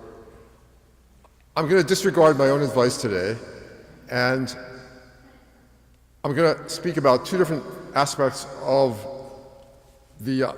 what we just read, but the second part of my talk is going to be about the entire Parsha of Vayechi, and the first part of my talk is going to be about the entire book of Bereshit, which we're finishing today. So I want to start with the first commentary by Rashi on Bereshit, which is of course the first commentary on the Torah, and it's especially relevant to the theme of this weekend. It's a rather mysterious commentary. Rashi asks the question, it's a typical Rashi question, why does the Torah begin at the beginning? Why doesn't the Torah begin somewhere else? And particularly since the Torah, by one interpretation, is about laws that we should obey, mitzvot, why doesn't the Torah begin with the set of laws that begin in chapter 12 of Genesis? Laws of the firstborn, of the Passover, new month, etc. And Rashi's answer to that question is rather remarkable. He said, because when the nations of the world say to the people of Israel, you stole the land of Israel from us, we can say to them, God gave all peoples the lands that they have, and God gave the land of Israel to us. And what's remarkable about this is Rashi's writing it 1,000 years ago at a time when it's the Christians and the Muslims who are fighting over who owns the land of Israel, and the Jews don't own the land of Israel at all. Nobody could accuse the Jews of possibly of stealing the land of Israel because we didn't have it. It's, of course, interpreted by other commentaries as a foreshadowing of many years in the future, for example, our own day. But I think the question that Rashi asks is one that all of us should ask and find answers to, namely, why does the Torah begin as it does with all of these stories of patriarchs and matriarchs and siblings who don't get along and parents who exhibit bad parenting habits, etc., like Jacob?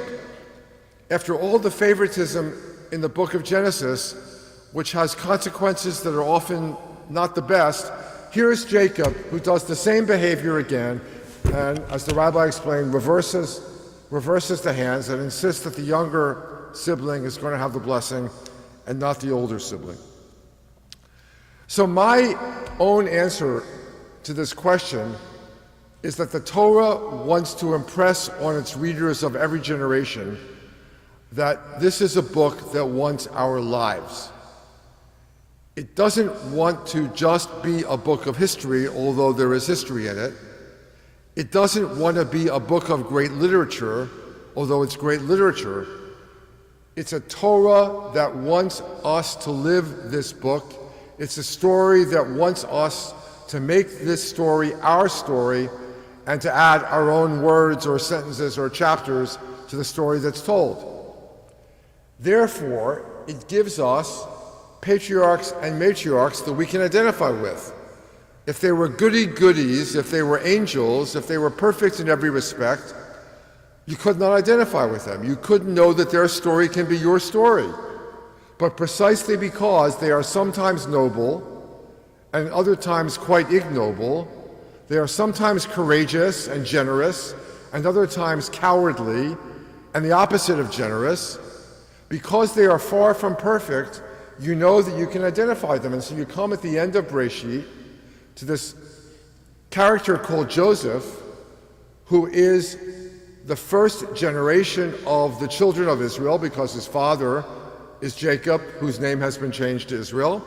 So Joseph is the leading member of the first generation of the children of Israel. And so we can say to ourselves, this guy Joseph is in some respects rather courageous and a tzaddik, and in other respects of dubious character. His policy for the Pharaoh is not the most generous policy toward the Egyptian people that one could have imagined.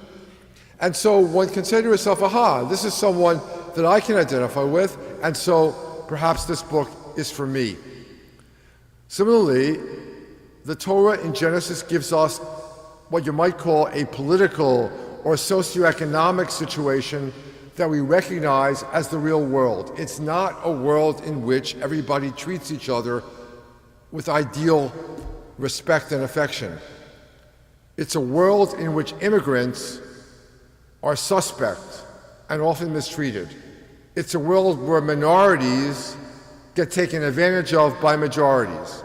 It's a world where there are powerful and powerless, and the powerless suffer at the hands of the powerful. And so we can read these stories and we can say to ourselves, I know that world. The Torah is meant to be lived in such a world.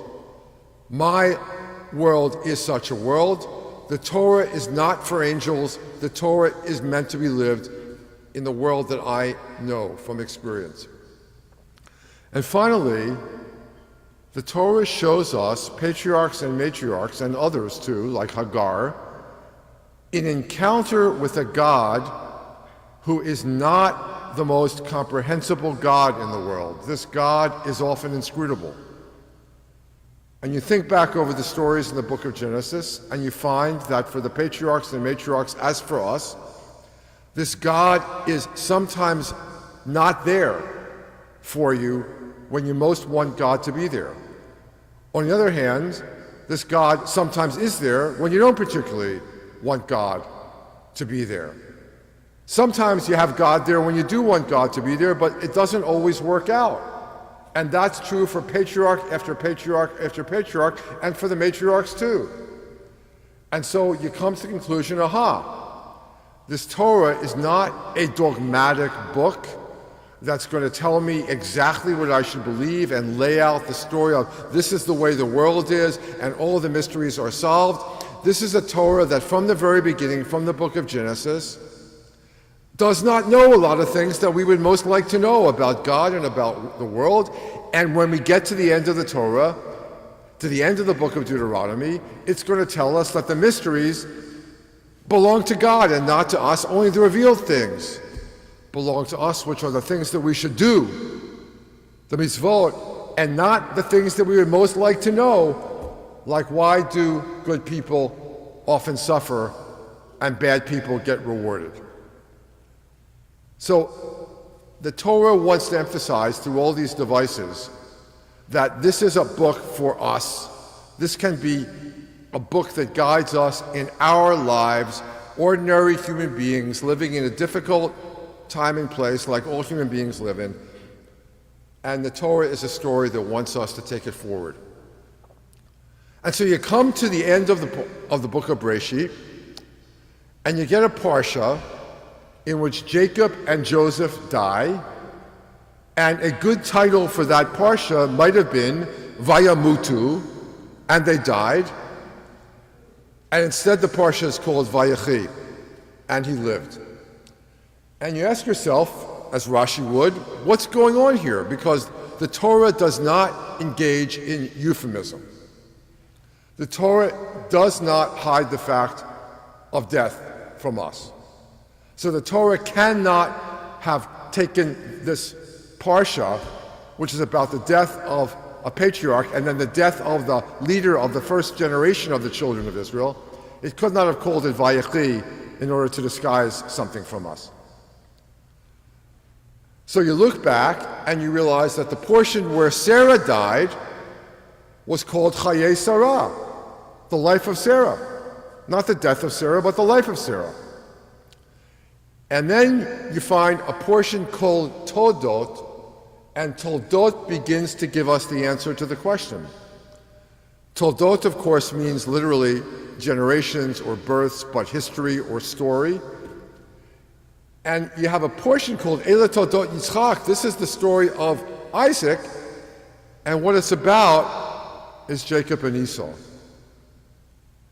And then you get the story of Joseph introduced with the words, Eila Toldot Yaakov Yosef. This is the story of Jacob, Joseph. So Joseph is a large part of the story of Jacob. So there's a lesson there, of course, and I would say, in my words, the Torah never says it in these words, but this is the lesson I get. Our stories need not end where our lives do. Our stories don't start with us. We come into them, as it were, midstream, and our stories don't end with us. And I once gave this commentary at my own home congregation in Palo Alto, and two people came up to me afterwards in tears. One said, I don't have children. Does that mean my story ends with me? And the second one said, I do have children, but they don't care at all about being Jewish or practicing Judaism. Does that mean that my story ends with me? And what I should have said that day is what the Torah teaches, which is that you turn the page from the book of Genesis, as we do after today's reading, to the book of Exodus, and you turn the page from the story of a family and the generations of a family to the story of a people and the generations of a people, and therefore the lesson is, if you attach yourself to this people and its tradition, if you make this people's story your story, and you make your personal story part of the story of this tradition and this people, then that story does not end with you.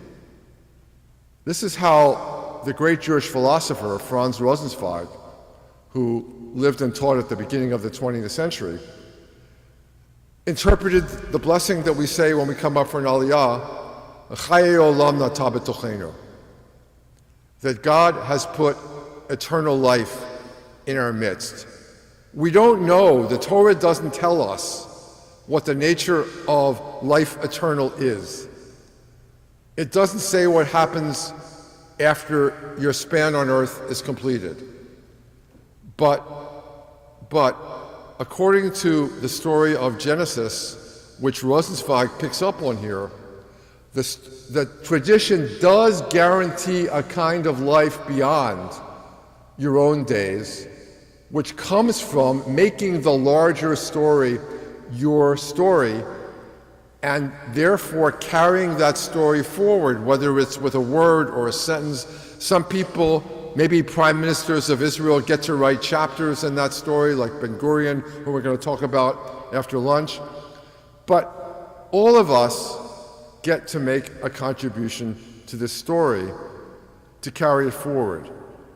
And I think that's why we can say, as we often do, we say it at the end of Ashrei, V'anachnu nevarach Yah me'ata v'yad olam, hallelujah. We will praise the Lord from this time forth and forevermore, because that we've made ourselves part of a we that goes on long after we're not here. And that we will have the chance to praise the Lord from this time forth and forevermore. When you see this and you get to realize that the Torah really is for us, and you read these stories, for instance, you read the story of Joseph, and in my generation, you can't not think of Kissinger, right? Who was high in the court of a person who was incontrovertibly an anti-Semitic president, and yet had that non-anti-Semitic president supplied Israel with weaponry, Israel would not have survived the 1973 war. And so when I was in Israel doing my PhD in 1975, 1976, and Kissinger was constantly going back and forth on shuttle diplomacy, it came naturally for Jews who knew their Torah to associate Kissinger with Joseph. Just one of many stories where, as the commentator said, Maaseh avot siman labanim, what happens to the ancestors is a sign for those children, and that's all the more true when those children make the Torah the center of their lives and wrap up their story in the eternal story of the Jewish people and of the Torah. Shabbat Shalom.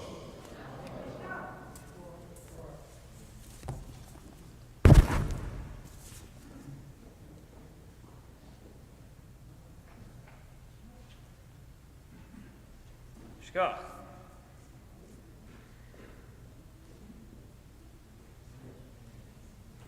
We continue with the Musaf service, which begins with Chatzi Kaddish on page 184 and continues with the Amidah, which will begin together with Rina on page 185.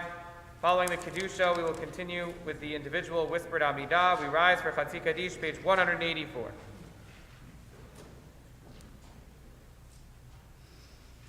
Chatzi Kaddish. Vikara Shemei Rabba. Amen. Ve'amai dirach yirte, ve'amlich machute. V'chayechonu, yomechon, v'chayechol Beit Yisrael.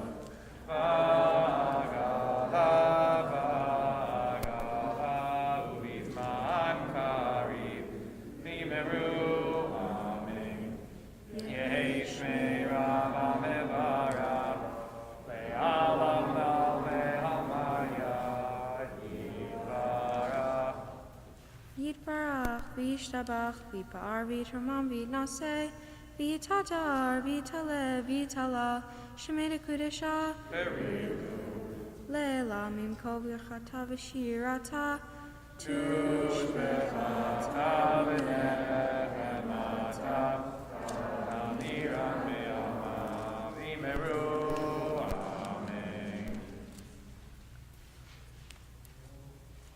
Baruch atah Adonai Eloheinu, Elohei Avotenu, Elohei Abraham, Elohei Yitzchak, Elohei Yaakov, Elohei Sarah, Elohei Rivka, Elohei Rachel, Ha'el HaGadol, HaGibor HaNorah, El Elyon, Gomel Hasadim Tovim, Mekonei Hakol, Mezocher Chasdei Avot, Umevi Goel Ibnei Bneihem, Shemo B'Yahava, Melech Ozer Kokev Mashiach Adonai, Magen Abraham, Ufokev Zarav, Ata Gibor Leolam Adonai, Mechayim Etim Atzarav Mashiach, Mashiach Ruach, Norit HaKadosh Keshem, Mechakel Chayim Nechesed, Mechayim Etim Soven Novim, Therofei Olim, Umatir Asurim, Umekayem, Emnato, Mishenei Ahar, Michalocha Al Geburot, Umino Melam, Melmehi Tumechayem, Matzmiach Yeshua, Nemanata Lachayim. Baruch atah Adonai, Mechayim, Amen. Naritz Malach Yisrael.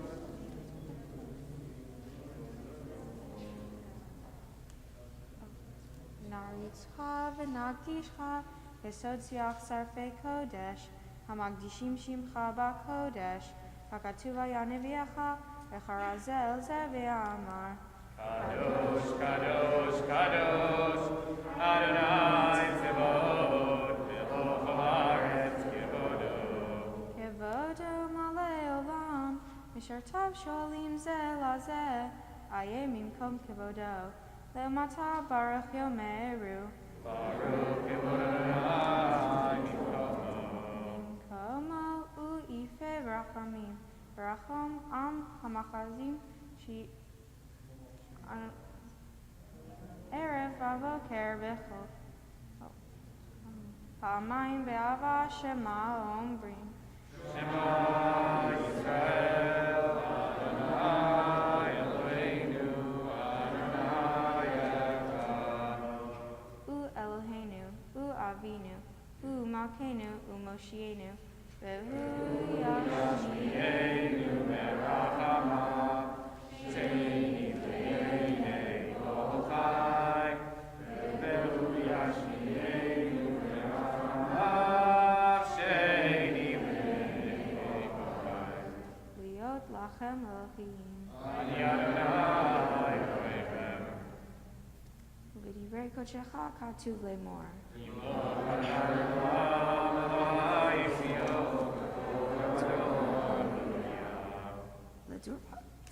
לדור ודור נגיד גודלך. ולנצח נצחים קדושתך נקדיש, ושכחך אלוהינו מפינו לא ימוש לעולם ועד. כי על מכל גדול קדוש אתה, ברוך אתה אדוני האל הקדוש.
you haven't completed your individual whispered Amidah, please continue davening. We join together for Kaddish Shalem, page 203.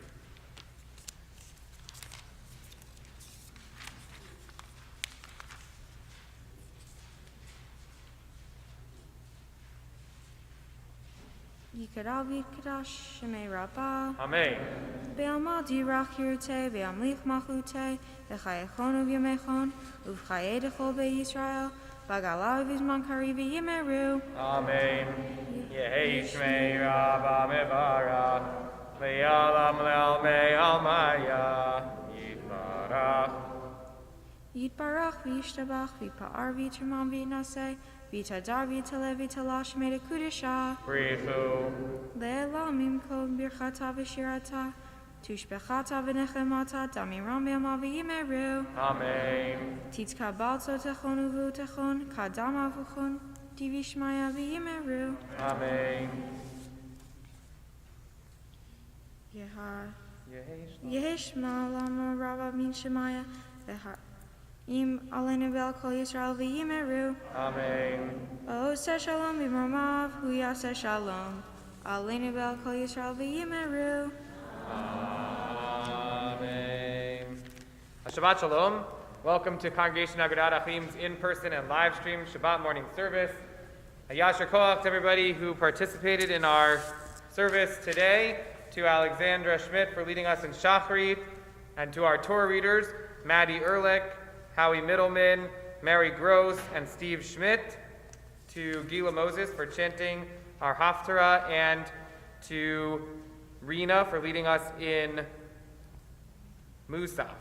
Also to our sixth and seventh graders who led us in Ashrei.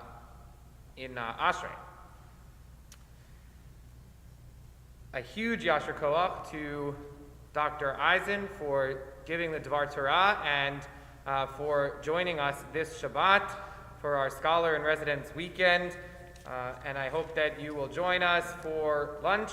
And if you're joining us by live stream, that you'll tune back in at about 1 p.m. for Dr. Eisen's second lecture and second opportunity to teach us.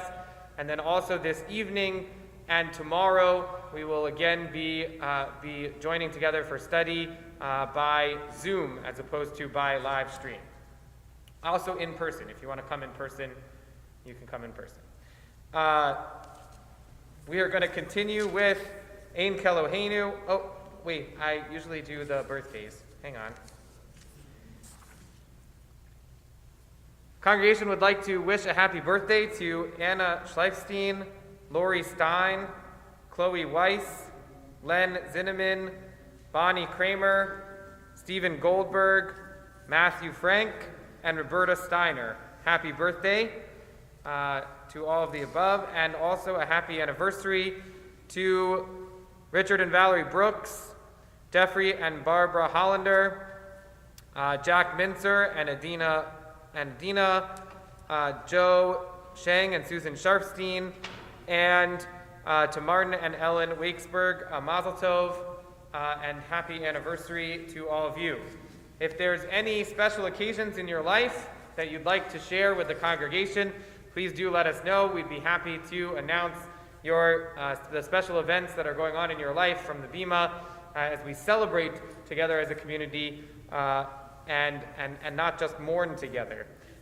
We continue with Ein Keloheinu on page 204. Ein Keloheinu, Ein Kadoneinu, Ein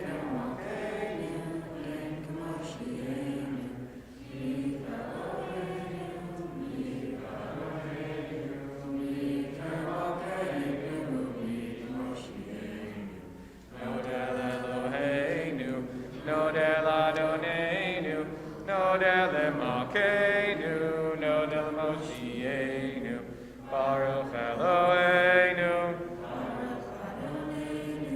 Baruch Makenu, Baruch Moshienu, Atahu Adonenu, Atahu Makenu, Ata ushektiru avotenu lefanecha et ketoret hasamim. Aleinu, page 205. Aleinu l'shaker.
Kakatu b'toratecha, Adonai imloch le'olam va'ed.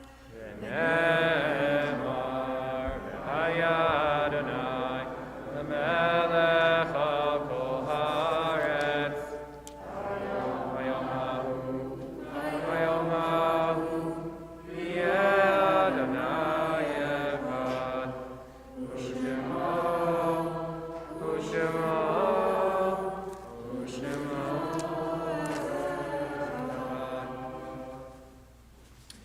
With great sadness, the congregation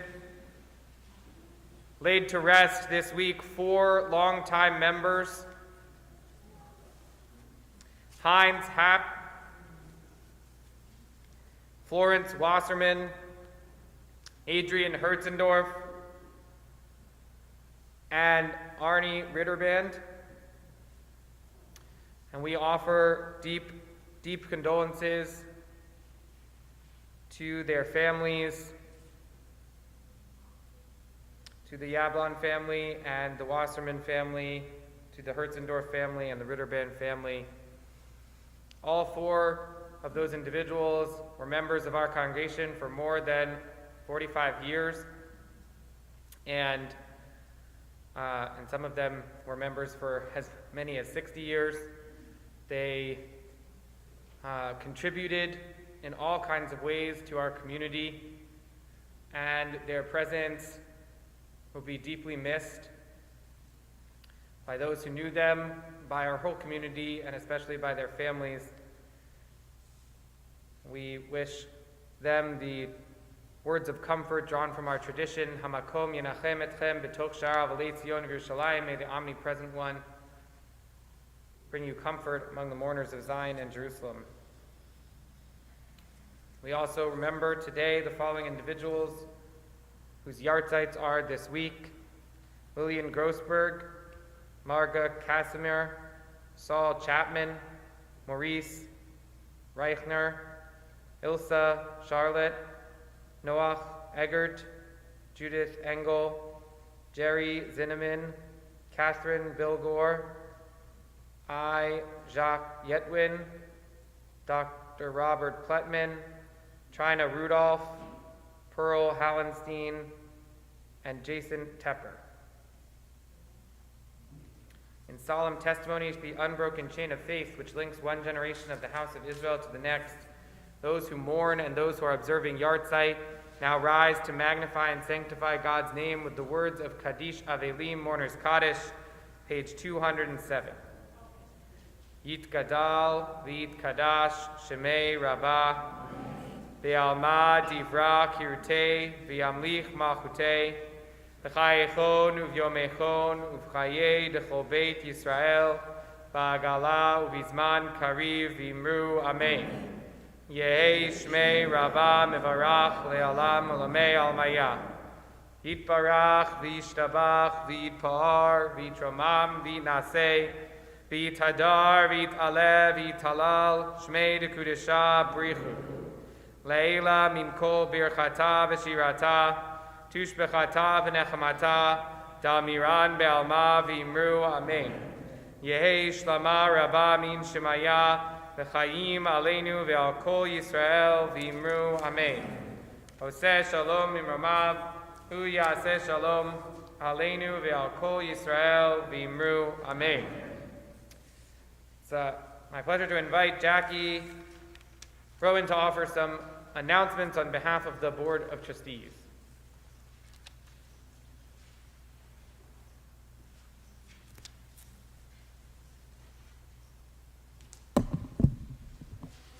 It's really great to see so many people here today. Before I start with the announcements, just a couple of reminders for our luncheon. If you're standing up from your table and going to talk to someone or to get food, please put your mask back on. If you are done eating and you want to visit at another table, put your mask back on. So basically, have your mask off while you're eating at one table, and then when you're done, put your mask back on. Thank you for that. It enables us to be able to gather together and have food, which is an important part of what we do. Coming up this week on Tuesday, we have our Scholar Stream. It's the Torah of Conservative Judaism, taught by Rabbi Gordon Tucker. Tuesday, we also have Rabbi's Parshat Hashuvah class at 10:45 on Zoom. And then we have our intermediate Hebrew class in the evening. And that's actually the beginning of a new session. And if you would like to be a part of that, you can contact Zipporah Harris. And we are looking for some volunteers for our membership committee.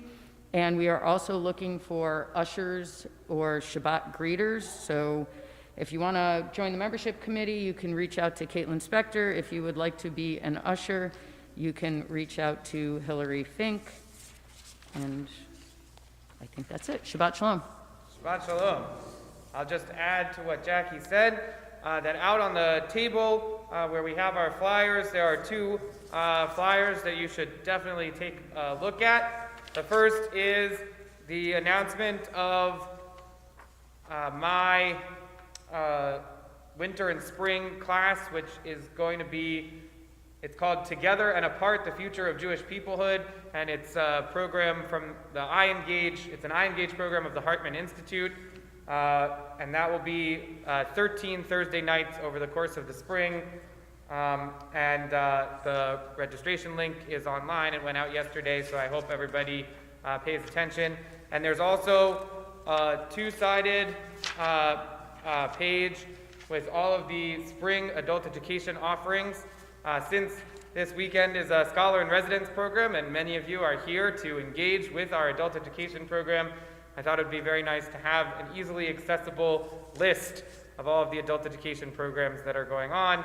And there are a lot, from the Scholar Stream programs to opportunities to learn with Rabbi Arthur Waskow, to opportunities for men's club breakfasts and Sadie Schneider Rosh Chodesh Learning Group programs, and then also a couple of curated programs that are from other organizations, but which I think are of interest to our community, from the Jewish Theological Seminary and from the Hadar Institute. So do look at those.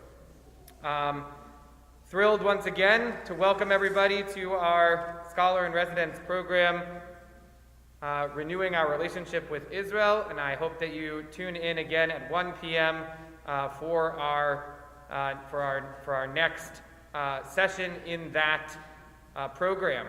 Immediately following that session, for those who wish to stick around, we will have our mincha service, and then we'll be joining again this evening for Havdalah and our third segment in our Scholar in Residence program.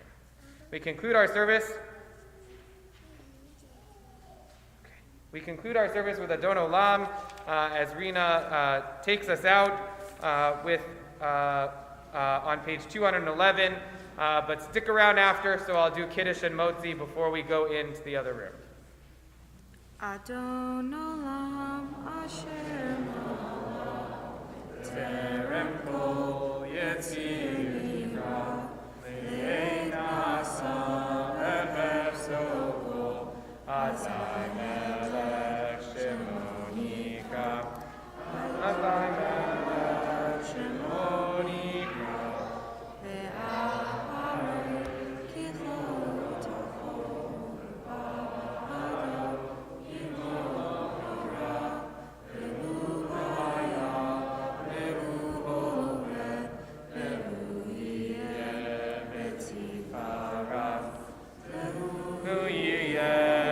Tzivara vehu echad veyesh sheni Shilo lehavira veli reshit veli tachlit velo haoz vehamisra velo haoz vehamisra vehu eli v'chaygo aviv etzor havli v'yeifara lunisi umanosli menatkosi b'yom ekra menatkosi b'yom ekra b'yado avkirubi v'tishan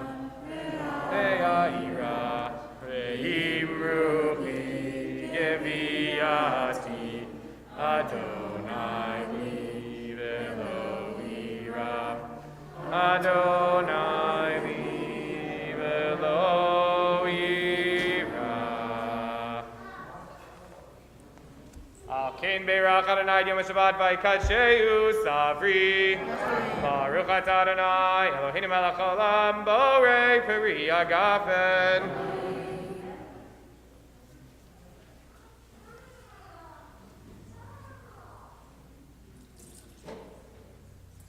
Baruch atah Adonai, Eloheinu melech haolam, asher kitshanu b'mitzvotav v'tzivanu ad tzilat yadayim. Baruch atah Adonai, Eloheinu melech haolam, hamotzi lechem min haaretz. Shabbat Shalom.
So the start of the Agudat is just the normal weekday Agudat. And then you switch over with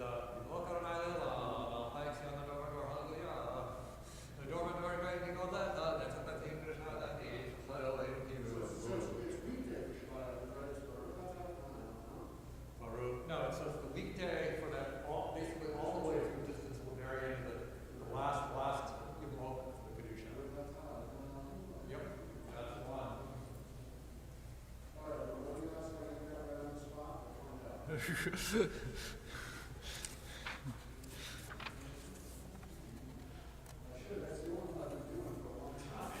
Amen. Ve'ele shemot b'nei Yisrael haba'im Mitzrayma et Yaakov ish uveto ba'u Ruven Shimon Levi Yehuda Yisachar Zebulun v'Nir Dan u'Tale Gad Asher ve'hi kol nefesh Yerach Yaakov sheba'im latesh Yosef haya Mitzrayim v'yamot Yosef v'kol echad v'kol hador hu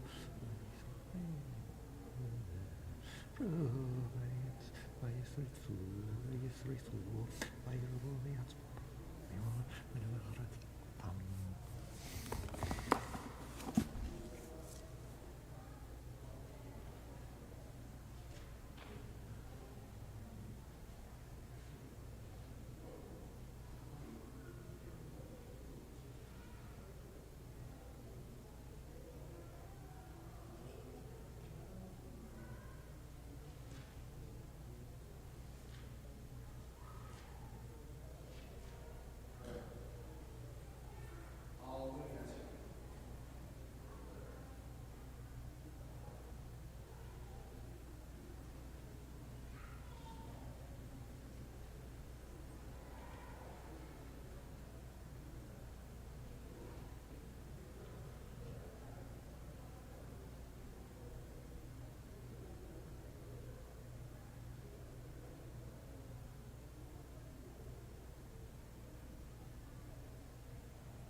help finding it? No. No, I've got this opportunity just to look at it in the actual scroll, so I figure, that's, Right. I've got 40 minutes, so I'm like, okay. Have a good Shabbos. Are you heading out? Yeah. Okay. We have a dog that needs some care.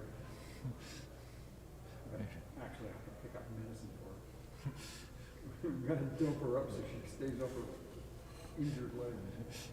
It's a puppy. I see. Not an old dog, so you gotta dope the dog. She's stupid, so after she jumps up and down for a while, she's limping and keeping her leg off the ground. I'm thinking, okay, good, keep it off the ground, but then she forgets. All right. Have a good one. You too, take care.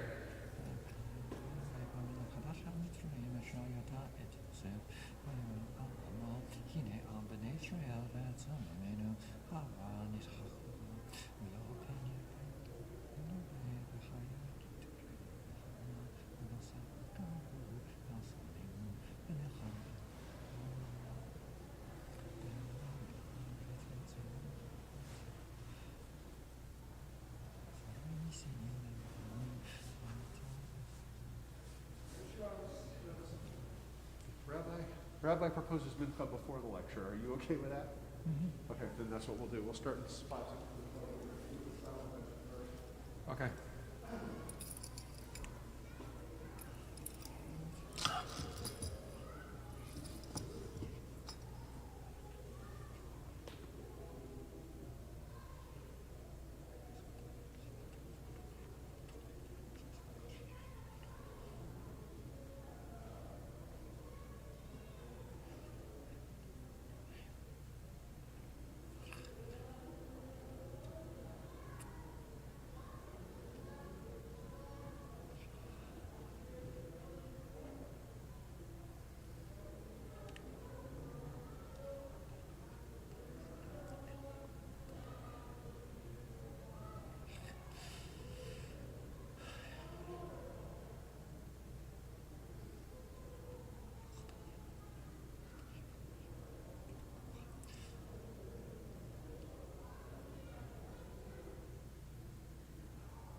this. All the strength we can get for that would not be amiss.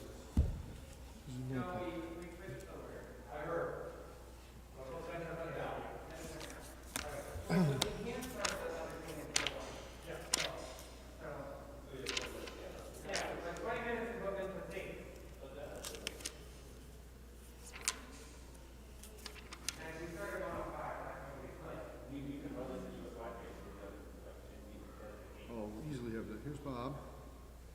I see Cora of ours, who I'm hoping are heading in.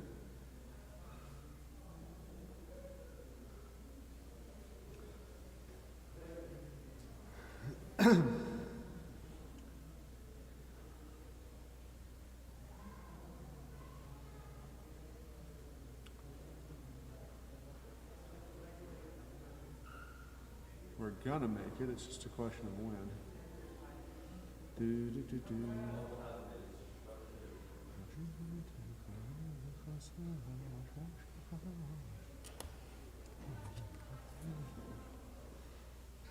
Definitely no repetition, because we're gonna We're gonna be tight. All right, Ata Echad will have to wait for another week. Maybe there'll be a little Christmas present. We'll do Ata Echad later. Yeah, I'm literally next week, but I'm gonna be over here soon. All right, we ready to launch? I think we're ready to launch, because we're in 12 minutes. All right. We are going to begin our service today on page 214.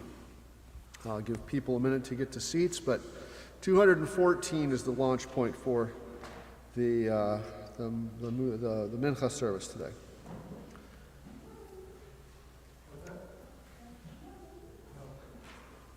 Ashrei Yoshvei Beitecha, Od Yalucha Selah, Ashrei Am Shekach Lo, Ashrei Am Shenai Elohav, Tila L'David.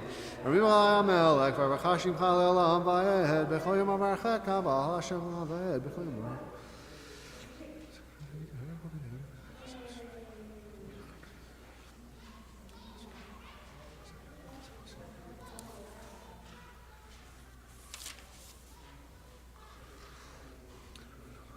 Potech Yadecha, B'Sbilech L'Charatzon.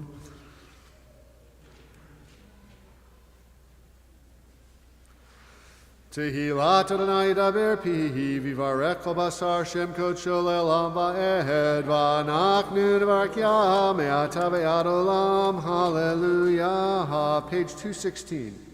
Uva L'Tzion Go L'Sheva Pesha Be'Yakov, Ne'um Adonai. These are pretty...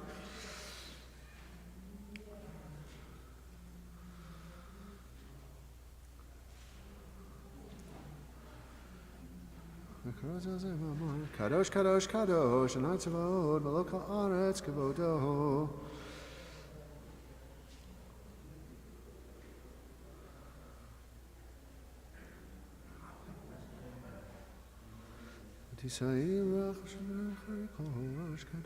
Baruch Avad Adonai Mim Komod.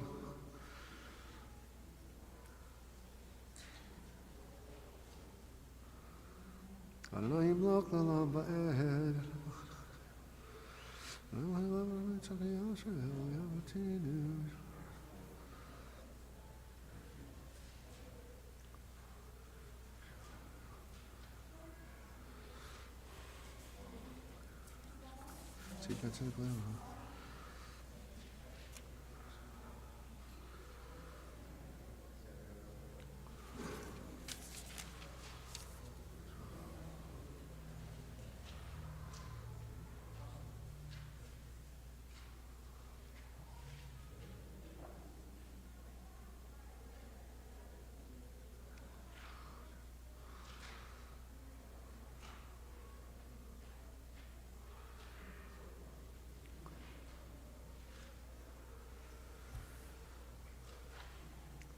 V'yivtechu v'cha yodei Shemecha, ki lo azavta sharshecha Adonai, Adonai chafetz l'man tzidko, yagil Torah ve'yadir.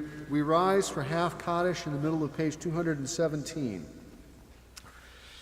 Yikadavi Kadash Me Rabah Ve'almadi V'rachirute Ve'amlik Malchute B'chaychon V'yomechon V'chaychol Beit Yisrael B'agalav Izman Kari V'imru Amen Yehesh Me Rabah Mevarach Le'alma Me'almaya V'parak V'shtabak V'par V'ramam V'nase V'yitadar V'taleh V'talal Shmei D'Kudisha B'richuhu Le'el Min Kol Berchata V'shirata Tishbechata V'dechemata Tamiran Be'alma Imru, Amen. The Torah service begins on page 218. Ani tfilati lecha Adonai et ratzon Elohim berov chastecha Ani b'emet yishecha.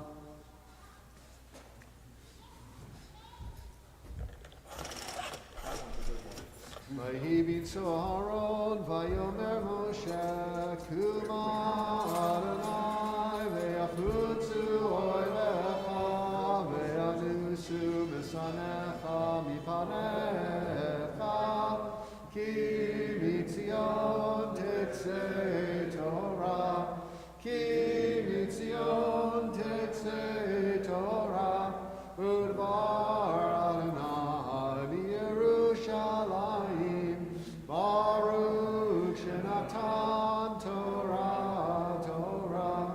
Baruch Shenatan Torah, Torah. Le'amo Yisrael b'kedushato.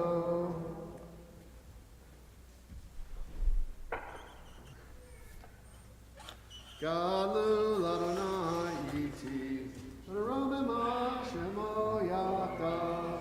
Adonai, Hagdulah, Hagvura, Ve'hateferet, Ve'hanetzach, Ve'hahod, Ki chol b'shamayim u'ba'aretz, Le'Adonai, Ha'ulacha, Ve'ha'minaseh, Le'chol.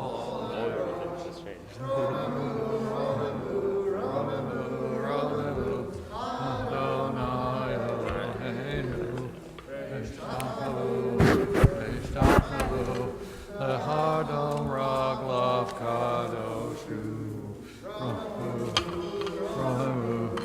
Adonai Eloheinu Ve'ishtakavu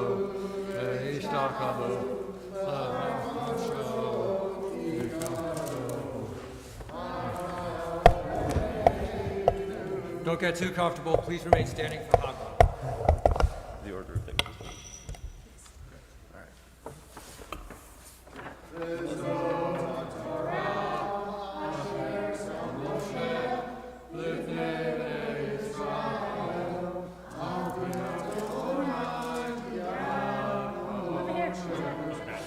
Put it vertical against the edge and then tip it down. Yep, excellent. Steve, find where you're starting, Joe? I think I can find where I'm starting. Shouldn't be too hard. All right, thank you. Actually, please be seated. Thank you very much. This is Mincha, so Talis customs vary from congregation to congregation. In our custom, it's customary for the leader and the Torah readers to wear a talitot, but everybody else, it's dress optional. And we are on page 317. All right. Nice.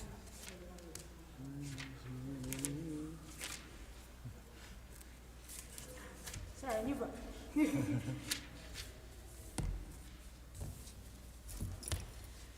V'tigal levatari malchuto alenim bizman karev yachon pleitenu u'chlat amod Yisrael l'chen lo hesem rachamim l'ratzon v'namar amen hakol havod alehem havod l'tara yimkom kohen Levi Yamod David Ben Yisrael. Ben Yisrael Halevi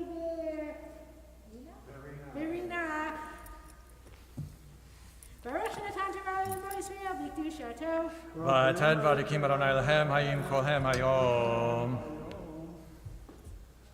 Baruch Hu et Adonai Hamvarach. Baruch Adonai Barak Le'olam Va'ed. Baruch Adonai Hamvarach Le'olam Va'ed. Baruch atah Adonai Eloheinu melech haolam asher bacharbanu mikol ha'amim v'natan lanu et Torato. Baruch atah Adonai noten ha'Torah. Amen. Ve'ele Shemot B'nai Yisrael Habayim Mitzrayma et Yaakov Ish Uveto Ba'u Reuven Shimon Levi Yehuda Yisachar Zebulon uBinyamin Dan Naphtali Gad Asher Vahi Kol Nefesh Yotze Yerek Yaakov Shiva'im Nefesh VeYosef Chayav B'Mitzrayim Vayamot Yosef V'Kol Echa V'Kol Ador Hachu uVnei Yisrael Pru Vayisritzu Vayirbu V'Yatzmu B'Meod Meod V'Timel Haaretz Otam. Baruch atah Adonai Eloheinu melech haolam asher natan lanu Torah temet b'chayei olam nata betochenu. Baruch atah Adonai noten ha'Torah.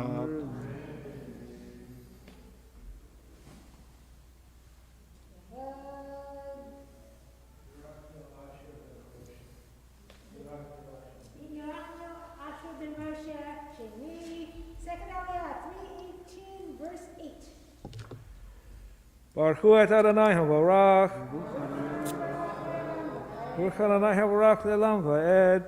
Baruch atah Adonai Eloheinu melech haolam asher bacharbanu mikol ha'amim v'natan lanu et Torato. Baruch atah Adonai noten ha'Torah. Amen. Vayachom melech hadash al Mitzrayim asher lo yada et Yosef. Vayomer el amo hine. Am b'nei Yisrael ravi atzum mimenu. Hava nishachma lo pen yirbe chaya ki tikreena milchama v'nosaf gamchu al sonenu v'nilcham benu Allah min haaretz yasimu Allah sarei misim leman anoto v'sulotam vayiven arei miskanot lefaro et pitom v'et Ramses v'kasher yanu oto ken yirbe v'kol yifrotz vayak kutzu mifnei b'nei Yisrael. Baruch atah Adonai Eloheinu melech haolam asher natan lanu Torah temet v'chayei olam natat b'tochenu. Baruch atah Adonai noten ha'Torah. Amen.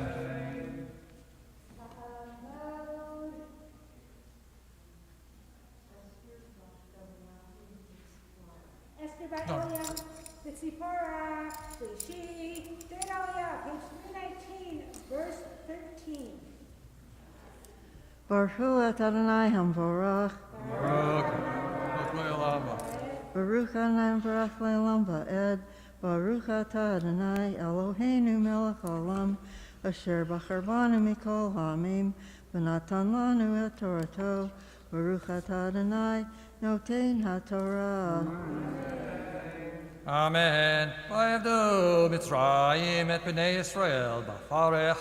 Vaymaru et chayhem b'avodah kasha b'chomer u'vivenim u'kol avodah b'sadeh et kol avodatam asher avdu b'chem b'farech. Vayomer melech Mitzrayim li'amladot havriot asher shem ha'echat shifra v'shem ha'shenit pua. Vayomer be'yelechen et havriot uriten al havanim im ben hu b'chamit ten oto v'yem bat hi v'chaya v'terena chamyadot et ha'elohim lo asu kasher diber alichem melech Mitzrayim v'chayena et ha'yeladim.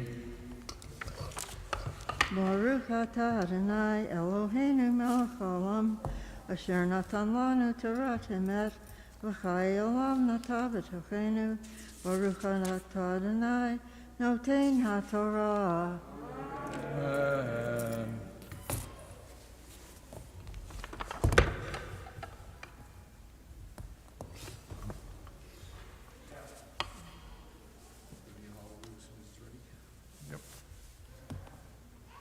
Our service resumes in a second in the back of the red machine, the red figurine, on page 221. Thank you very much, Marie. Rise.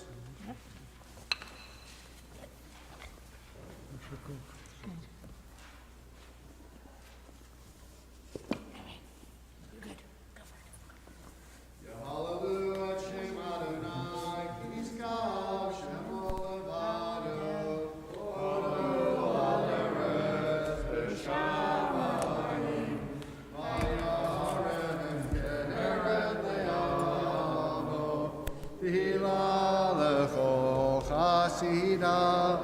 Livnei Yisrael Am Kerovo. Hallelujah, hallelujah, David Mizmor.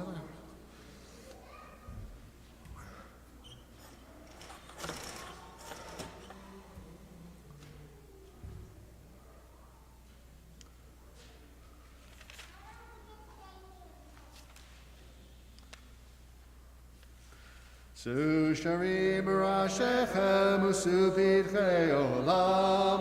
Susharim Rashechem Usupidchei Olam. Veyavo Melech HaKavod, mihu ze Melech HaKavod. Veyavo Melech HaKavod, mihu ze Melech HaKavod.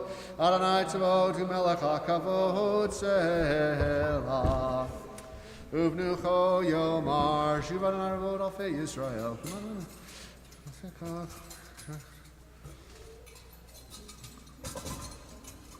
Ki lekach tov natati lachem, Torati al tazovu. Eitz chaim hi lamachazikim ba, Etomchei hameushar.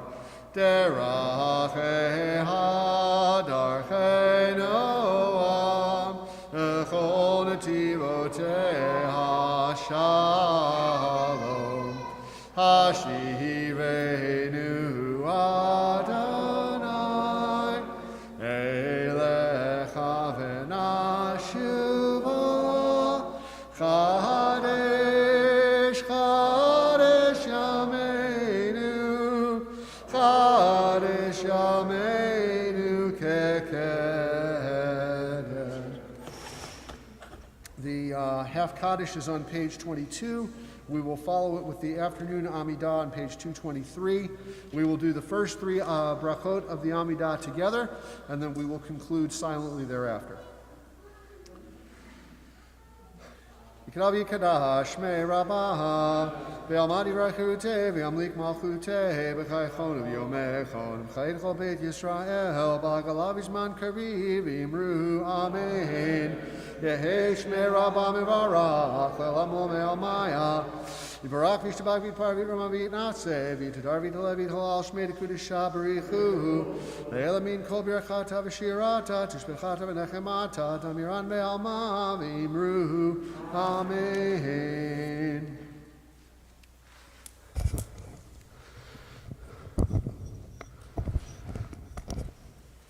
Baruch atah Adonai Eloheinu v'Elohei Avotenu Elohei Avraham Elohei Yitzchak v'Elohei Yaakov Elohei Sarah Elohei Rivka Elohei Rachel v'Elohei Leah Ha'el Hagadol Hagibor v'Hanora El Elyon Gomel Chasadim Tovim v'Konei HaKol v'Zocher Chastei Avot Umevi Goel Livnei V'neihem L'Ma'an Shemo B'Yahava Melech Ozer Ufoked U'Mashiach Magen Baruch Atah Adonai Magen Avraham Ufoked Sarah Atah Gibor Le'olam Adonai Mechayim Eitim Atarav Le'Hoshia Mashiv HaRuach U'Morid HaGashem Mechalkel Chaim B'Chesed Mechayim Eitim B'Rachamim Rabim Somech Noflim V'Rofech Olim U'Matir Asurim Mekayim Emunato L'Shnei Afar Mi chamocha ba'al givorot u'mito melach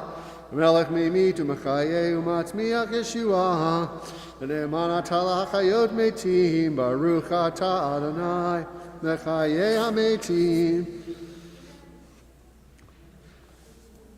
Nekadesh et shimcha ba'olam kashem shemakdishim oto b'shmei marom kakatuv al yad neviecha v'kra ze el ze ve'amar Kadosh, Kadosh, Kadosh, Adonai Tzvaot, Melech ha'aretz kevodo.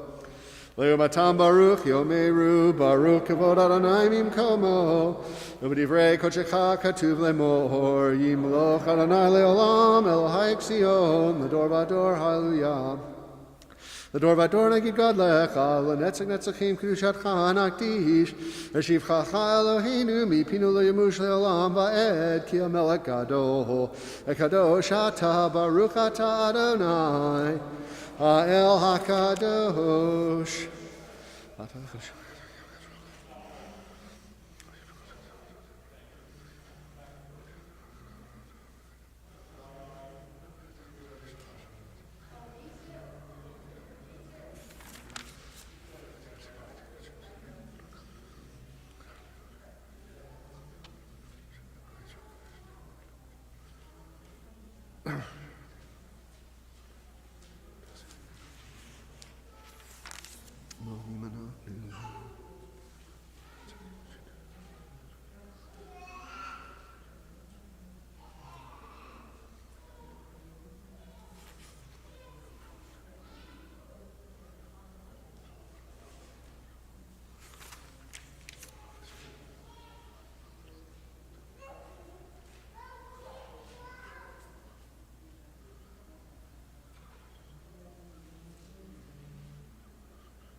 If you're still completing your Amidah, please do that.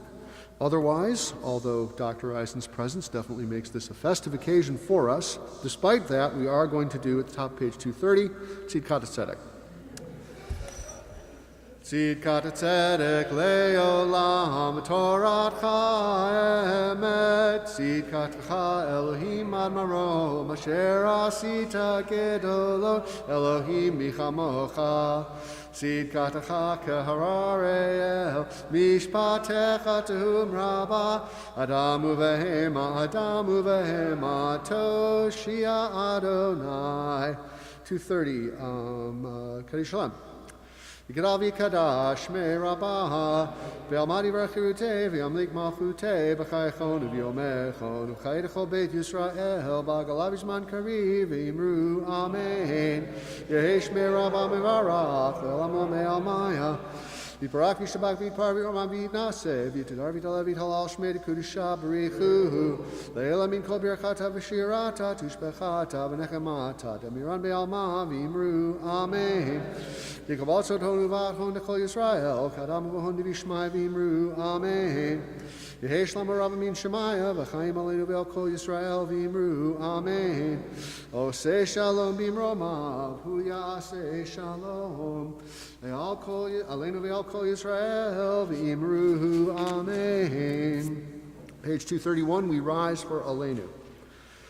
Aleinu l'shabeach la'adon ha'kol la'ted gedula li'yotzer b'reshit shelo asanu kegoyei ha'aratzot velo samanu k'mishpechot ha'adama shelo sam chelkenu kahem v'gor aleinu kechol hamonam ha'anachnu korim u'mishtachavim u'modim Livnei melech malchei hamlachim HaKadosh Baruch Hu Shehu notei shamayim beyosed haaretz Umoshav yikaro b'shamayim imal V'shchinatu zo begovei meromim Hu Eloheinu einod Emet malkeinu efes zulato Kakatu betorato ve'adatayom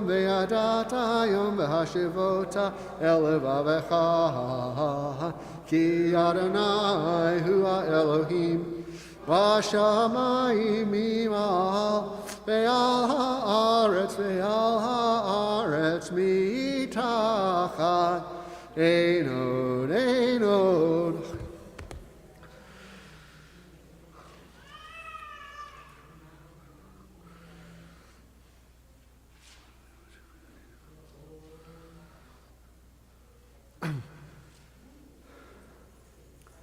Kakatu b'toratecha Adonai imloch le'olam va'ed v'ne'emar v'haya Adonai l'melech al kol ha'aretz Bayom hahu yeh Adonai echad U'shemo Ushemo Echad. Kaddish Avelim, Mourners Kaddish, Vit Gadal, Vit Kadash, Shemei Rabbah, Ve'alma Divra Kirutei, Ve'amlich Malchutei, V'chayechon, Uvyomechon, Uvchaye, Dechol Beit Yisrael, Ba'agala, V'izman Kari, V'imru, Amen. Yehei Shmei Rabbah Mevarach, Le'alam Alamei Almayah. Yiparach, V'ishtabach, V'itpa'ar, V'yitromam, V'yitnaseh, V'yitadar, V'yitaleh, V'yitalal, Shmei Dekudesha, B'richu. Leila min kol birchata v'shirata, tush b'chata v'nechmata, damiran be'alma v'imru, Amen. Yehi shlama rabba min shemaya, v'chayim aleinu ve'al kol Yisrael v'imru, Amen. Oseh shalom mimramav, hu ya'aseh shalom, aleinu ve'al kol Yisrael v'imru, Amen. Yashikoach to Steve for leading us in Mincha and to Joe for reading Torah. I'm going to invite Andy Boss to introduce our teacher.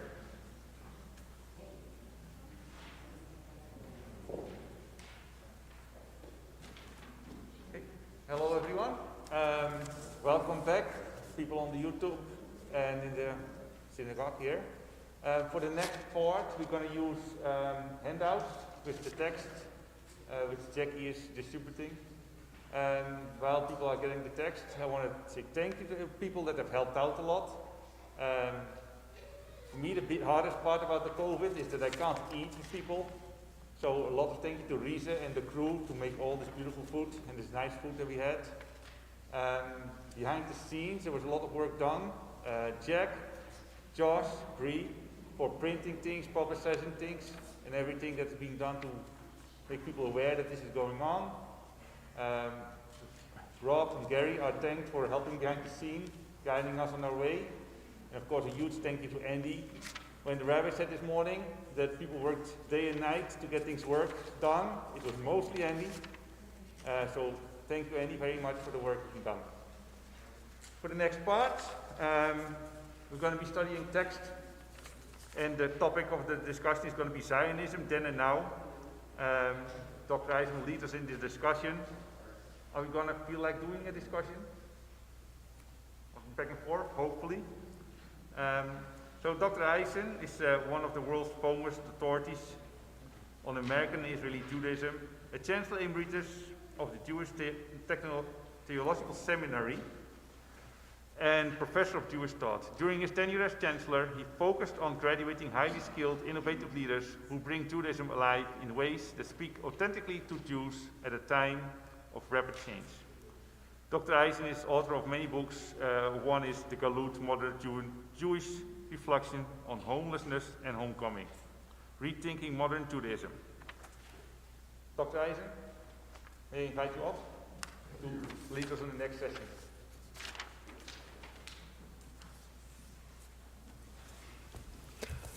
Okay, so COVID has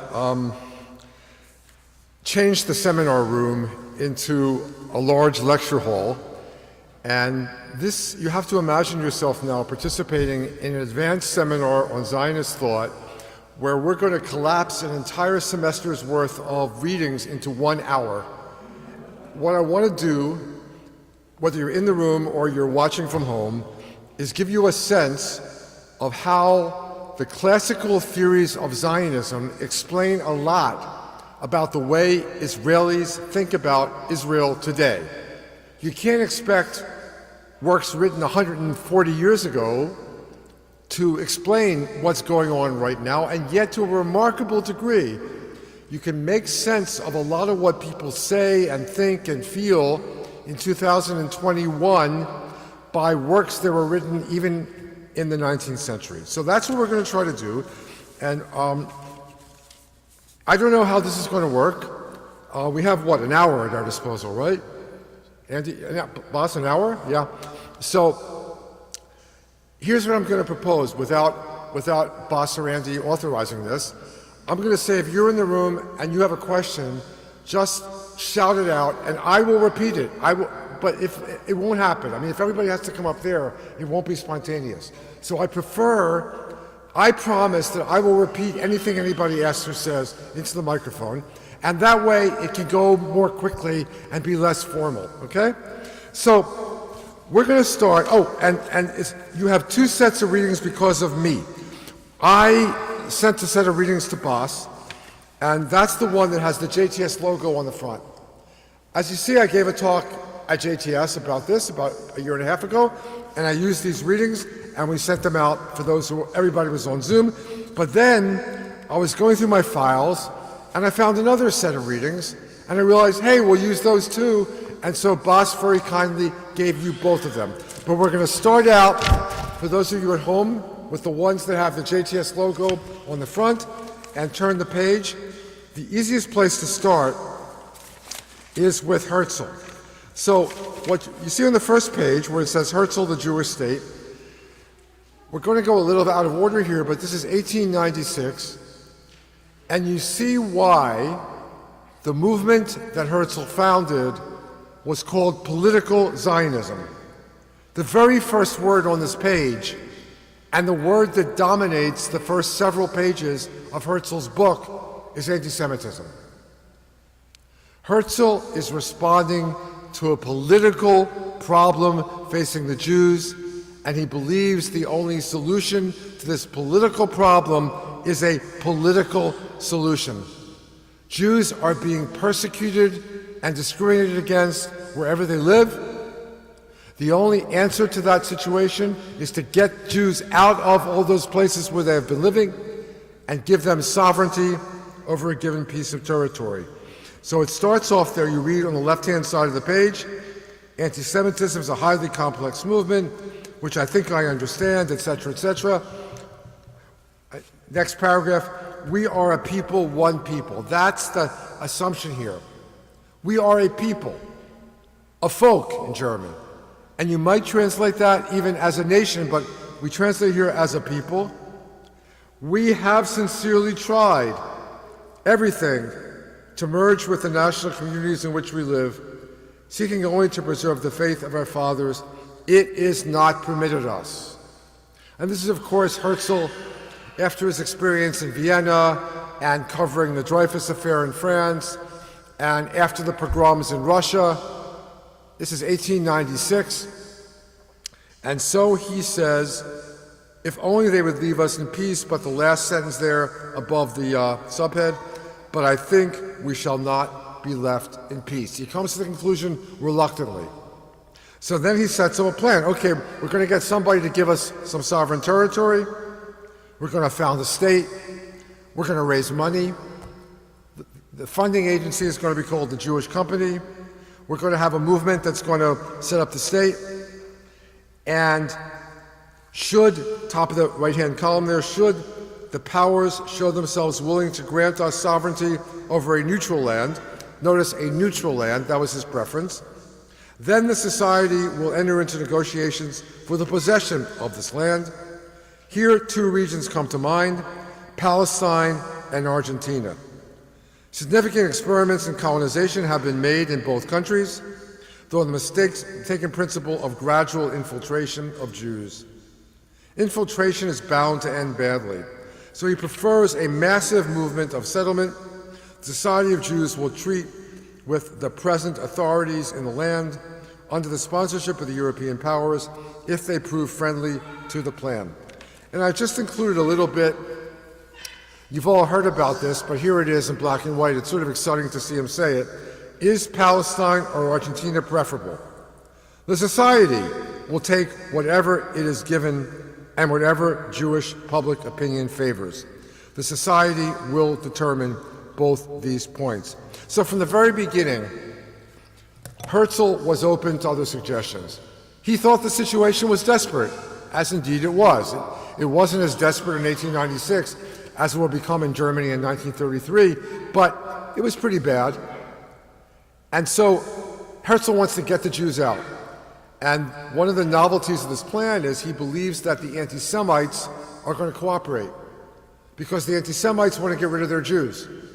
So we're going to give them a chance with a lot of money behind it to get rid of their Jews, and the Jews, whoever wants to, are going to come to Palestine. Herzl assumed that the Jews who do not come from the West will assimilate if they can, and the Jews who are in the East who don't come will suffer persecution.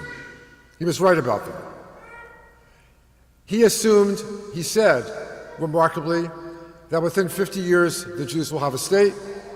It took not 50, it took exactly 52, but it was an amazing prediction, and there we are. So this is a political plan to solve a political problem with a political solution, namely a political entity of a Jewish state. It relies on the great powers, Germany, England, France, giving us, Jews, some neutral territory. And Herzl, as you know, negotiated later on about Uganda. He was happy to go to Africa if that's all we could get, but as it turned out, Palestine was the option. All right, now we turn the page. It's very confusing the way all this is stapled, which is my fault, but now we're going to Achad Ha'am, which is the top of the page. You see Achad Ha'am there. And the first column, the left-hand column, actually goes back in time. Achad Ha'am was a little ticked off that Herzl got all the attention because way back in 1882, Achad Ha'am had responded to the pogroms by forming a group that was going to found settlements in the land of Israel. But for him, the essence is not political. The essence is cultural or spiritual. And this left-hand side of the page is taken from an essay called Flesh or Spirit. To save time, we're not going to read it, and we're going to focus on the right-hand side of the page, which is a direct response to the Zionist Congress of 1897, which is dominated by Herzl. So the 1897 Congress adopts basically a political Zionist agenda, and Achad Ha'am comes home not only a little angry that Herzl is in the ascendant and not his cultural Zionism, and it's not ego, for reasons you'll see right now. He believes that Herzl's plan cannot be accomplished. So let's read together. I'm going to read it because I have the microphone. This is Achad Ha'am right after the Zionist Congress of 1897. The truth is bitter, but with all its bitterness, it is better than illusion. We must admit to ourselves that the ingathering of the exiles is unattainable by natural means. We may, by natural means, someday establish a Jewish state. It is possible that the Jews may increase and multiply within it until the land is filled with them. But even then, the greater part of our people will remain scattered on foreign soils. To gather our scattered ones from the four corners of the earth, in the words of the prayer book, is impossible. Only religion, with its belief in the miraculous redemption, can promise such a consummation. Before we go on, I just want to say a few things about this paragraph. First of all, there are multiple references to the prayer book and to other Jewish sources. This is not coincidence. One of Achad Ha'am's arguments against Herzl was that he was an ignoramus Jewishly. And he knew there was Passover, and he knew about the Messiah, he knew about the Maccabees, but Herzl could not have found his way through the prayer book. So Achad Ha'am is reaching deep into Jewish tradition, to the Jewish spirit, and using all of these sources to make the point that if you want to have an authentically Jewish movement, it's not going to be Herzl. Indeed, Herzl doesn't care whether it's Argentina or Africa or Palestine. For Achad Ha'am, it has to be the Holy Land, because that's what Jews have been praying for 2 millennia. Has to be. But notice that he believes the ingathering of the exiles can only be done by supernatural means, and Achad Ha'am, even though he is completely well-versed in Jewish tradition, has lost his faith. Arthur Hertzberg, the editor of the collection of essays from which this is taken, The Zionist Idea, calls Achad Ha'am the agnostic rabbi, and that's a very good title. He did not believe that supernatural means were available. He did not believe in a God who was going to bring the children of Israel back to the land of Israel. So, let's carry on. But if this is so, if the Jewish state too means not an ingathering of the exiles, but the settlement of a small part of our people in Palestine, then how will this solve the material problem of the Jewish masses in the lands of the diaspora? And the answer is, it won't. The material problem will not be ended by the establishment of a Jewish state, and it is indeed beyond our power to solve it once and for all. Even now, there are various means at our disposal to alleviate this problem to a greater or lesser degree, e.g. by increasing the proportion of farmers and artisans among our people in all lands, etc.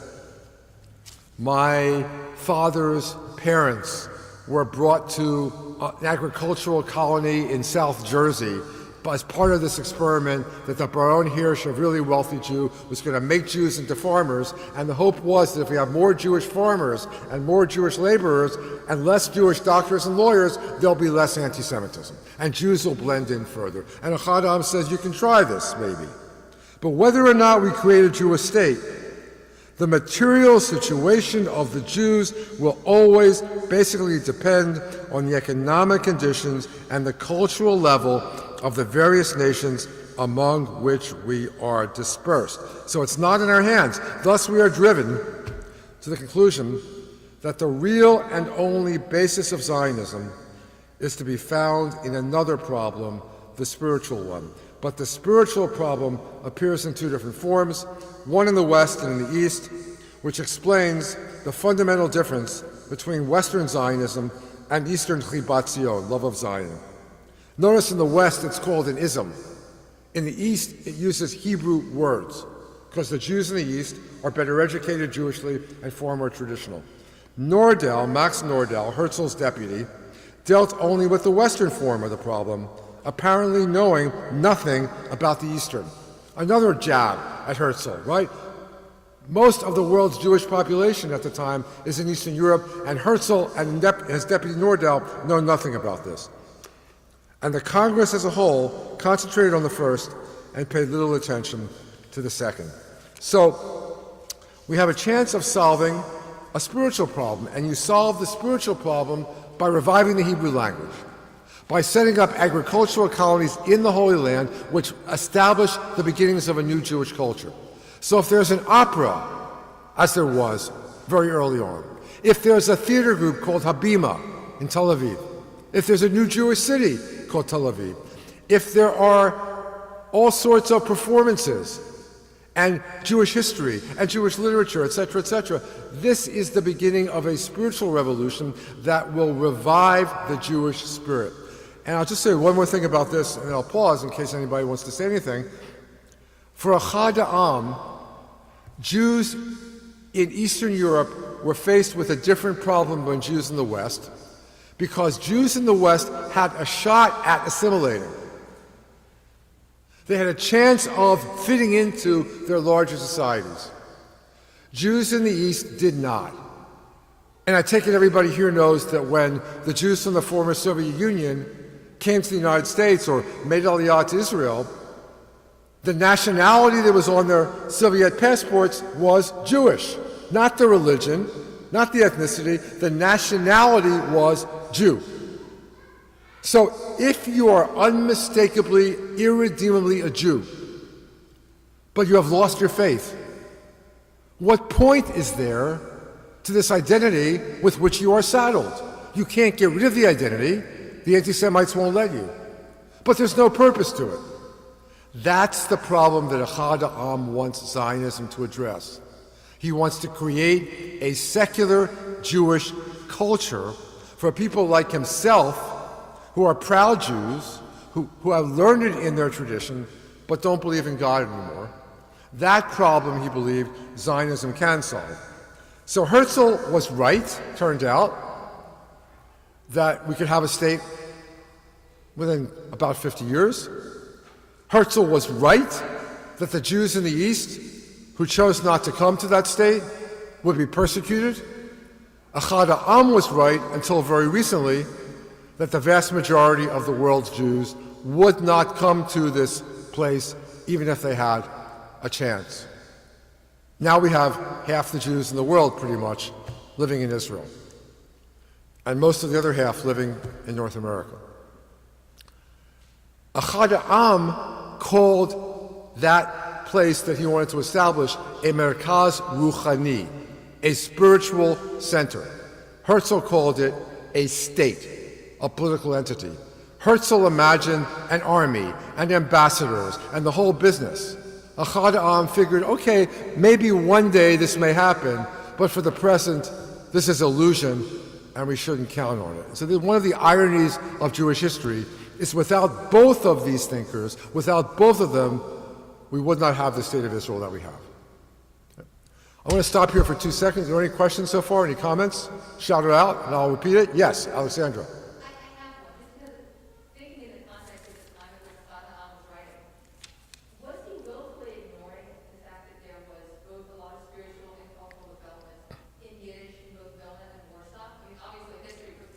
Right. So was Echad Ha'am willfully ignoring the tremendous cultural development, we could call it effervescence, that was happening in Yiddish in Eastern Europe? And the answer was, of course not. But there were two things going on here. Number one, Echad Ha'am did not think that Yiddish could produce the cultural renaissance that the Jewish people needed. Only Hebrew could do that. So he founded the leading Hebrew journal of ideas and literature of the time.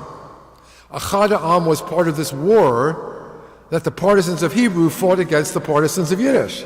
And Echad Ha'am is firmly on the side of the Hebrew. But there's a second thing going on. One of Echad Ha'am's rivals was the historian Shimon Dubnov, who believed there was a third solution to the Jewish problem, which was ethnic and cultural autonomy in the lands where the Jews lived, especially in Central and Eastern Europe. The language of that Jewish cultural autonomy would be Yiddish. So Echad Ha'am did not want to promote Yiddish because he did not believe, again, I don't think it's ego, he simply believes it's wrong-headed. On this one, he turned out to be right. We have Birobidzhan, which Stalin established. There was a farce, obviously a farce, and an autonomous Jewish republic inside the Soviet Union where Yiddish was spoken, right, and taught. But so Echad Ha'am was an anti-Yiddishist. Anti-Yiddishist. Any other questions at this point before we move on? Yeah, boss.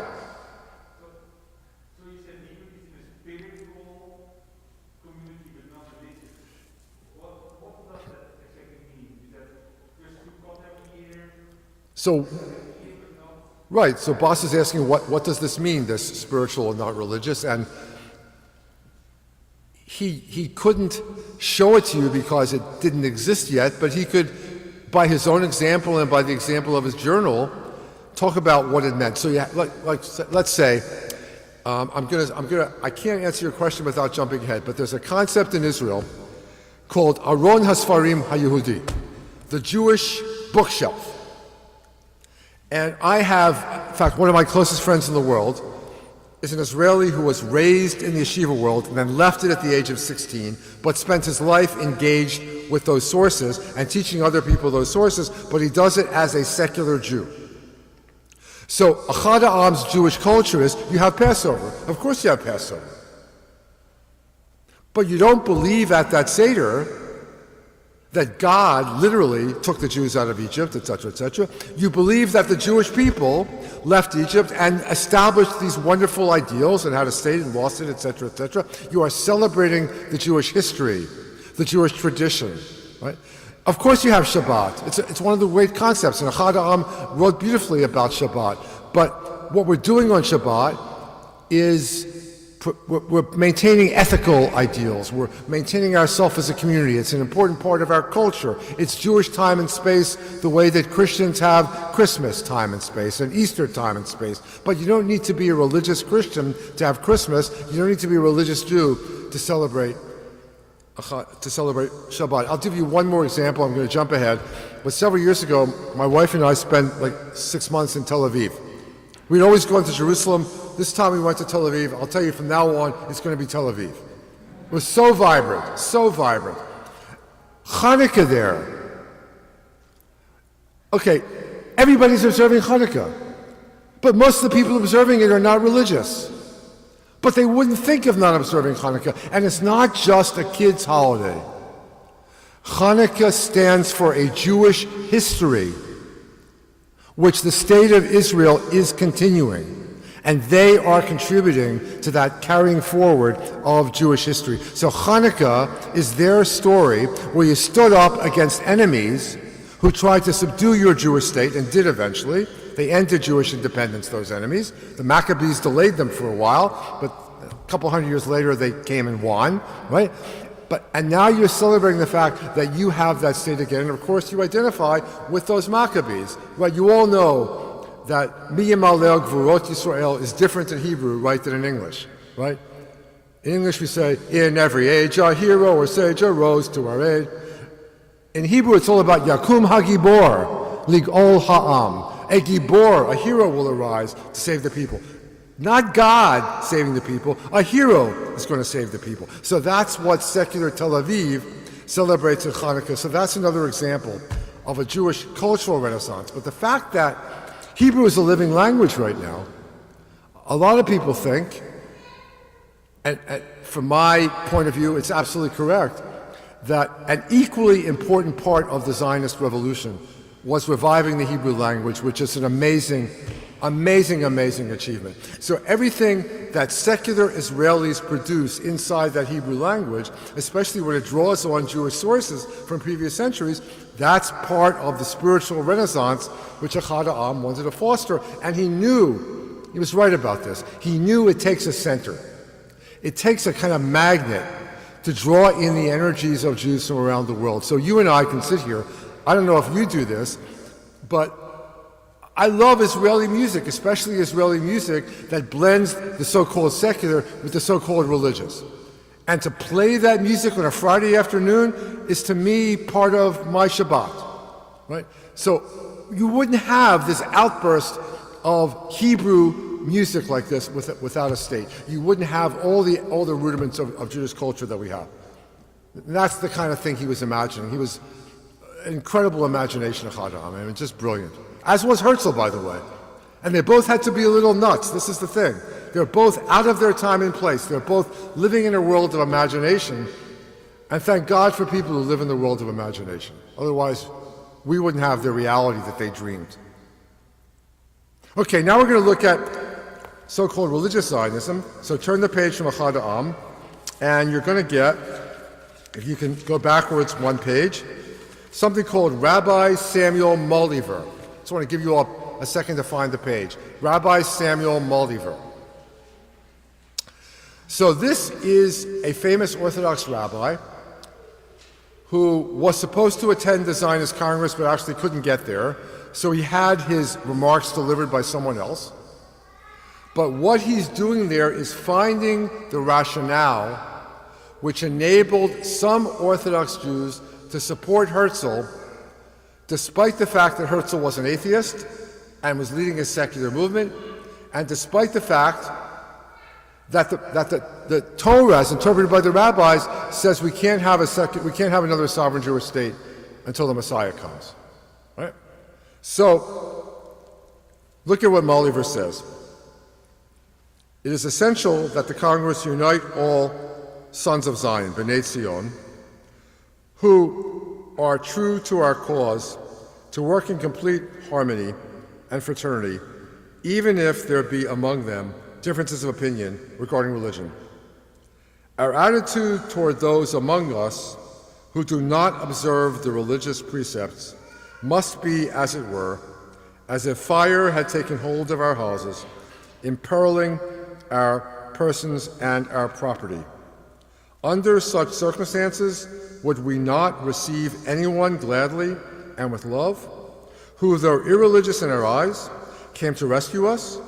Is this not our present plight, my brethren? A great fire, A fearful conflagration is raging in our midst, and we are all threatened. Our enemies have multiplied until they surpass many millions. Were it not for the fear of the police, they would devour us alive. If brethren put out their hands to us in aid, doing all in their power to deliver us from dire straits, are there such among us as would dare spurn them? If all factions will really understand this thought, this covenant of brothers will surely stand.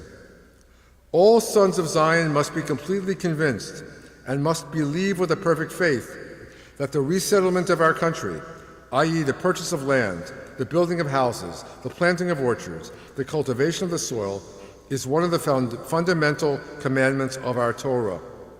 Some of our ancient sages even say that it is equivalent to the whole of the law, for it is the foundation of the existence of our people. A true lover of Zion is a man who believes this with all his heart and soul. Whoever assists us and does not hold this faith is comparable to one who contributes to a cause in which he does not really believe. So if you're going to be a follower of Agudat Achim, a lover of Zion, Moliver wants you to be a believer. But if you're going to be a political Zionist like Herzl, he'll take your help. And his example here is not chosen at random. There's a Talmudic passage about this. So as long as the house is on fire, you take assistance from anyone you can in putting out the fire. But the minute the fire is put out and it comes to rebuilding the house, then only the people who know how a house should be built are going to be in charge. So we Orthodox Jews, he's saying, we're going to cooperate with Herzl. Let Herzl give us a state, and then we'll figure out how the state should be run. So this was the Orthodox compromise from the very beginning, which enabled them, as I said, to successfully oppose the Orthodox who were anti-Zionist, and the great majority of Orthodox Jews in the world in 1897 are fervently anti-Zionist because the Zionist movement is dominated by atheists and agnostics, and because the Zionist movement is going to restore the Jews to their home in the Holy Land without the Messiah coming. And that's prohibited. Now, from a historical point of view, this was an unstable position. This kind of religious Zionism is caught between two opposing forces. One, the ultra-Orthodox who say we can't be Zionists because the Messiah is not here, and the others who say the Jews are coming back to the Holy Land, therefore the Messiah must be here. And the latter conquered religious Zionism over the course of the 20th century. The great thinker who founded this, I'm sure you've all heard of Rabbi Abraham Isaac Kook, who was a mystic, but also an institution builder. And when the British wanted to appoint a chief rabbi, Kook was the choice. So he became the first chief rabbi of Palestine, but he died before the state was created. He died in 1935. So here's Kook, and this is a selection which really gets at the difference between religious Zionism and others. And then once we finish with Kook, we'll see how these various streams developed as we go a little further in history. Eretz Yisrael is not something apart from the soul of the Jewish people.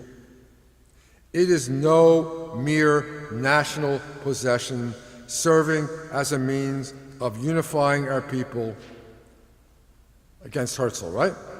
And buttressing its material or even its spiritual survival versus Agudat Achim.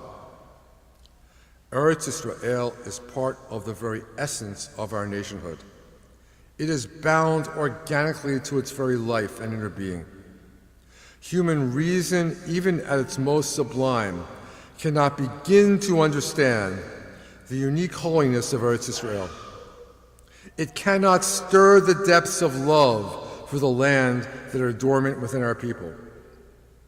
What Eretz Yisrael means to the Jew can be felt only through the Spirit of the Lord, which is in our people as a whole. all through the spiritual cast of the Jewish soul, which radiates its characteristic influence to every healthy emotion. This higher light shines forth to the degree that the spirit of divine holiness fills the hearts of the saints and scholars of Israel with heavenly life and bliss. To regard Eretz Israel as merely a tool for establishing our national unity, or even for sustaining our religion in the diaspora by preserving its proper character and its faith, piety, and observances, to do this is a sterile notion unworthy of the holiness of Eretz Israel. A valid strengthening of Judaism in the diaspora can come only from a deepened attachment to Eretz Israel. The hope for the return to the Holy Land is the continuing source of the distinctive nature of Judaism. The hope for the redemption is the force that sustains Judaism in the diaspora. The Judaism of Eretz Israel is the very redemption. Now, I don't know if you've ever studied Cook, and it's very difficult to do it in English because a lot of what he writes is just not translatable. It's extremely Kabbalistic.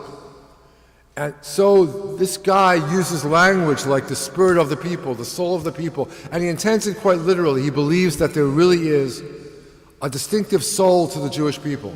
It's not that our genetic equipment is better, it's different.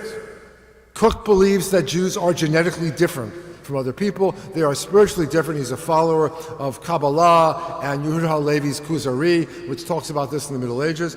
So Cook believes that if you're an atheist, you cannot possibly understand this. You can't be a true leader of the Jewish people without understanding that the soul of the Jewish people is uniquely connected to God. Not higher, but uniquely connected to God. And so, from the very beginning, and this is written already in the 19-teens, so let's say 25 years into the Zionist project since Herzl, there's already a major stream of religious Zionism which is messianic. Now, I could jump ahead in a minute, but I'm going to do it this way, rather than continuing now. So we have the three major options on the table, the last option of which has a subset. You have a political Zionist option from Herzl, you have a cultural Zionist option from Achad Ha'am, and you have two religious Zionist options, one messianic and one not. This explains an enormous amount, plus you have over to the side the Orthodox anti-Zionist option, and of course on the other end there's a strong Reform anti-Zionist option, and then there's the assimilationist option. But basically this defines Jewish history in terms of the land of Israel. Let's jump ahead to Ben Gurion. Yeah, Steve. Where would I classify the Jewish socialists in that taxonomy? The vast majority of the Jewish socialists are not Zionists because they are universalists. So the Bund and others, the Jewish socialists of Western Europe also, believe that the Jews are going to solve the problem of anti-Semitism by establishing a workers' paradise, a universalist place where everybody has a place as a worker of the world, which is why so many Jews flock to socialism and even to communism, because they believed this notion that this was the true universality. The Jewish socialists of Israel were largely political Zionists. They just were socialist political Zionists instead of on the right, but they were political Zionists. They wanted a state, and they wanted that state to be a socialist state. Other questions for the moment? Okay, so here's Ben Gurion. Ben Gurion has a couple really interesting characteristics. Ben Gurion is a secular Jew, but you all know that in his own way he was quite religious, did yoga, meditated, influenced by religions of the East. Ben Gurion gave a series of addresses in the 1950s, which to me, as a scholar of Judaism, are absolutely fascinating, and we're going to look at one of them in a moment. Ben Gurion said, now that there's a Jewish state, we don't need Zionism anymore. What is more, now that we have a Jewish state, we don't need socialism. We're going to do it. We're just going to have this state, and we're going to run it on socialist principles, but we don't need to study socialism. Ben-Gurion said there's one idea which we absolutely must have, and he tried to make that idea the major idea of his administration, and the idea was Mashiach, Messiah. Because Ben-Gurion saw that there were tens and hundreds of thousands of Jews coming from the Arab lands, and they were not making Aliyah because of nationalism, and they were not making Aliyah because of socialism. They were making Aliyah because they believed that Israel was going to bring in the days of the Messiah. And Ben-Gurion himself, again, without believing in the God of the Bible, believed that the prophet Isaiah was correct, and that the return of the Jews from the four corners of the earth to the land of Israel was going to be a step toward the entire redemption of all humanity. It wasn't the Messiah itself, but it brought the days of the Messiah closer. The second thing that was important about Ben-Gurion, as a fervent political Zionist, he gave an essay on Jewish independence, and he said the independence of the state of Israel is not just independence from the British, and not just independence from exile, it is independence of an entire Jewish tradition that was written in exile and reeks of exile. So that Ben-Gurion set the Bible curriculum for the schools in Israel, as you may know. They skipped over the rabbinic period. He didn't want them to study the rabbis or their interpretations. He wanted them to study the books of Joshua and Samuel and Kings, all the battles, the conquest of the land, the rule of the land. That was the Jewish history that Ben-Gurion wanted to foster. So, for me as a scholar, it's great to study this guy because he was such a learned Jew and yet rebelling against the diaspora tradition. And he himself gathered around him groups of intellectuals so that he could debate them and argue with them. He saw the intellectuals as the continuation of the rabbis of old. These people were diaspora Jews. And they're preaching caution, Ben-Gurion. Be careful. Use power well. And Ben-Gurion said, you are suspicious of power because the Jews have been in exile for 2,000 years, so the Jews were powerless. The Jews had to be suspicious of power. But now we have power, so don't be suspicious of power, just use it well. So, I don't know how many of you can read Hebrew. In my JTS talk, I had a bunch, so I printed it. It's on the back page. But we're not going to read it together. I'm just going to summarize it. But for those who do read Hebrew, take it home. It's a treasure. So in the top of the right-hand column there, Ben-Gurion's having an argument with Buber, Martin Buber, who is, of course, a spiritual Zionist. Once you have a state, you don't have to have the debate between Herzl and Achad Am. Are we going to have a state? Should we have a state? Can we have a state? You have a state. The question is the importance of spiritual concerns in the state. So Buber says, in his dialogue with Ben-Gurion, we use this word Geulah a lot. Geulah is a word for redemption. But we've emptied it out of its religious content, and we call it Geulah Haaretz, by which we mean redeeming the land from British ownership and not having Arabs work on it. And Buber says to Ben-Gurion, Admat Yehudim l'shem ma, Jewish land for what? And Ben-Gurion, if you can read the Hebrew, it says Rosh HaMemshalah David Ben-Gurion. What's the purpose? Ben-Gurion is very clever. What's the purpose of having our own land? L'hotzi lechem min ha'adamah. In other words, so we can eat. And Buber says, l'shem ma. And Ben-Gurion says, kedei lichyot, so we can live. Right? It's not just wordplay here. There's a serious debate going on here. Ben-Gurion is saying we need to have our own state because otherwise the Jewish people will not live. We will not survive. So it's nice to have all these spiritual concerns. But the basic concern here is the state has to exist so we can live. He's affirming political Zionism. And I love the ending here. And Buber says, l'shem ma. In other words, Ben-Gurion says we have to live, and Buber says, for what? And Ben-Gurion says, must speak. I've had enough of this debate, enough of this argument. This is going nowhere. We have to live because we have to live. I don't need to answer why do we have to live. But now Ben-Gurion does this beautiful thing, almost sounds like Kafka. He refers to a guy named Greenbaum who's in the list, and he says, this is a very good question this guy Greenbaum is answering. And somebody answered, named Yavnieli answered him, Mashiach is coming. And Ben-Gurion says, I say to you, it's in the second line if you can read the Hebrew, Mashiach terem ba. The Mashiach has not yet come. Ve'eni me'achel leMashiach sheyavo. And I do not wish that the Messiah would come. Berega sheMashiach yavo, yechdal liyot Mashiach. The minute the Messiah comes, he will no longer be the Messiah. When you find his address in a telephone book, he's no longer the Messiah. The greatness of the Messiah, Gedulato shel Mashiach, is that he doesn't come, and we don't know when he is going to come. Jews do not live with Messiah. We live in the expectation of Messiah. The Messiah is necessary. Nachutz Mashiach amanat shelo yavo.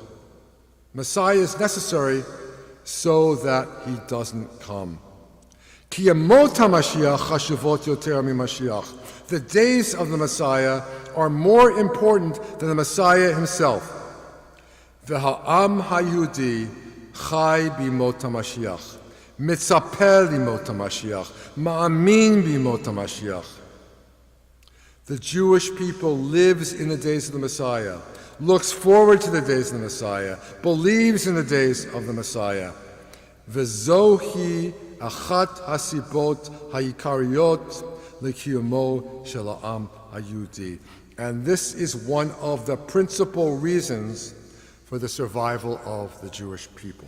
So ironically, and Ben-Gurion knew what he was doing, this secular political Zionist takes Rav Kook's language about Mashiach and says, yes, it is utterly important that Israelis, secular Israelis, believe that they are living in the days of the Messiah. Along comes Rabbi Kook's son, Tzvi Yehuda Kook, and Rabbi Tzvi Yehuda Kook took his father's teaching one step further. So already, in 1947, remember his father had been gone for 12 years by then, the UN partition resolution is passed, and Israelis, well, not yet Israelis, but they're in the land of Israel, they're celebrating in the streets. And he's crying. And he gives an address later on, and he says, why was I crying when everyone else was dancing? Because we abandoned our Shechem. We're going to do without our Hebron. Where is our Jericho? We can't give up on these parts of the land of Israel. In May of 1967, he gave that speech and talked about how important it was for the Jewish people to settle all the land of Israel. Yossi Klein Halevi, in his beautiful book about the Six-Day War, which I think is called We Were as Dreamers, he follows the soldiers who are in that famous picture that liberates the Kotel, and he follows them and sees what happens to them afterwards. He tells the story of Rav Kook, the son. He's literally riding in a jeep a few yards behind the soldiers who are going up the hill from the Mount of Olives to the Old City. They're going to enter through the Lion's Gate and conquer the Old City. And he's in a jeep, an armored jeep, right behind them. And when those soldiers reach the Old City and conquer it, he's right there to blow the shofar. But he had prophesied this in May, and now it's the beginning of June, and so he seems a prophet. And so afterwards, he leads the movement of Gush Emunim, and he says, my father thought that we were in the pros door, the hallway leading to the days of the Messiah. I'm telling you, we are in the living room. This is it right now. We are living in the days of the Messiah. And it's hard, given his framework of things, not to see it that way. So, jumping ahead historically, one can say, and I lived through this, by the way, because I was doing my PhD from 75 to 78, and then I went back a few times on sabbatical. So I was living through the creation of Gush Emunim, and a member of my department at Tel Aviv University, by the way, secular, but really, well, I shouldn't say secular, a non-believing, very observant Jew named Yosef Ben Shlomo was the founder of a major Gush Emunim settlement called Kedumim. So he was living this teaching. As it were, he was Ben Gurion, who believed in the days of the Messiah, but he was Tzvi Yehuda Kook, who believed that we have a shot at Messiah right now. This is it. And so that lived, and that spawned great opposition. And I won't spend the time right now talking about all the opposition, but you can imagine religious Zionists of the other sort, the non-Messianic sort, who believe this is dangerous and take great umbrage at it. Today in Israel, the Messianic theme is kind of muted because the settler movement has won. Politically, the settler movement has been victorious. And as it were, the messiness among the settlers are fewer and keep their heads down. But they don't need to trumpet the fact because they've got pretty much all the land of Israel. If it's ever given back, there'll be a big fight, as we all know, because they're not willing to relinquish it, not just on political grounds, on security grounds, but on messianic grounds. And this is the big conflict going on in religious Zionism right now. Well, by my watch, we have 15 more minutes. So I will summarize what you have in your second set of readings, and you can read them at home. You have Bibi. Bibi Netanyahu is a classical political Zionist, a political Zionist on the right-hand side of the spectrum, following the footsteps of his father, as you know, was one of the greatest Jewish historians of the 20th century, and his father charted the anti-Semitism in Spain, and his father believed, as Herzl did, that the only solution to anti-Semitism was a Jewish state, and Bibi believes that. And you can read his letter to the Jews of France after a bombing that killed Jews in Paris, and he says to them, "Come home. We'll make it easy for you. Come home." As if to say, what do you expect? You're in Paris. Of course there's anti-Semitism. You want to escape anti-Semitism? There's only one solution. Come home. We're waiting for you. He gave a speech to the United States Congress right after Purim, and he made the allusion to the Jews constantly facing enemies. And now, that's why Purim was very cleverly chosen, because Ahasuerus was in Persia, and the enemy now is Iran. And so he says, look, the Jews have always faced this enemy. It's true we have allies. You are our ally, but we know that this is our battle to fight. As opposed to Bibi on the other end, it's hard to find a pure cultural Zionist, as I said, because the state is created. But I gave you an address, a brilliant address by Yair Lapid before he became prime minister. I am a Zionist. It's rhetorically very powerful. It combines political and cultural Zionism. There's no religious Zionism because he's a secular Jew. My friend Ruth Calderon, you may have heard about this, is elected to the previous Knesset as part of Lapid's party, Yesh Atid, and she is a Talmud scholar from Hebrew University who founded a number of institutions that bring Israelis of various sorts together. And she chose to give her maiden speech to the Knesset, which I gave you here, as a lesson in Talmud. She understood what she was doing.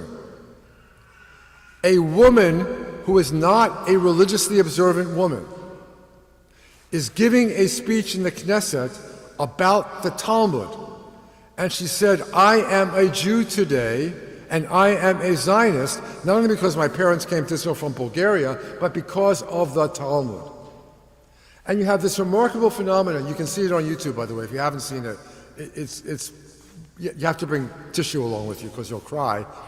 So the chair of the Knesset that day is a member of an ultra-Orthodox party.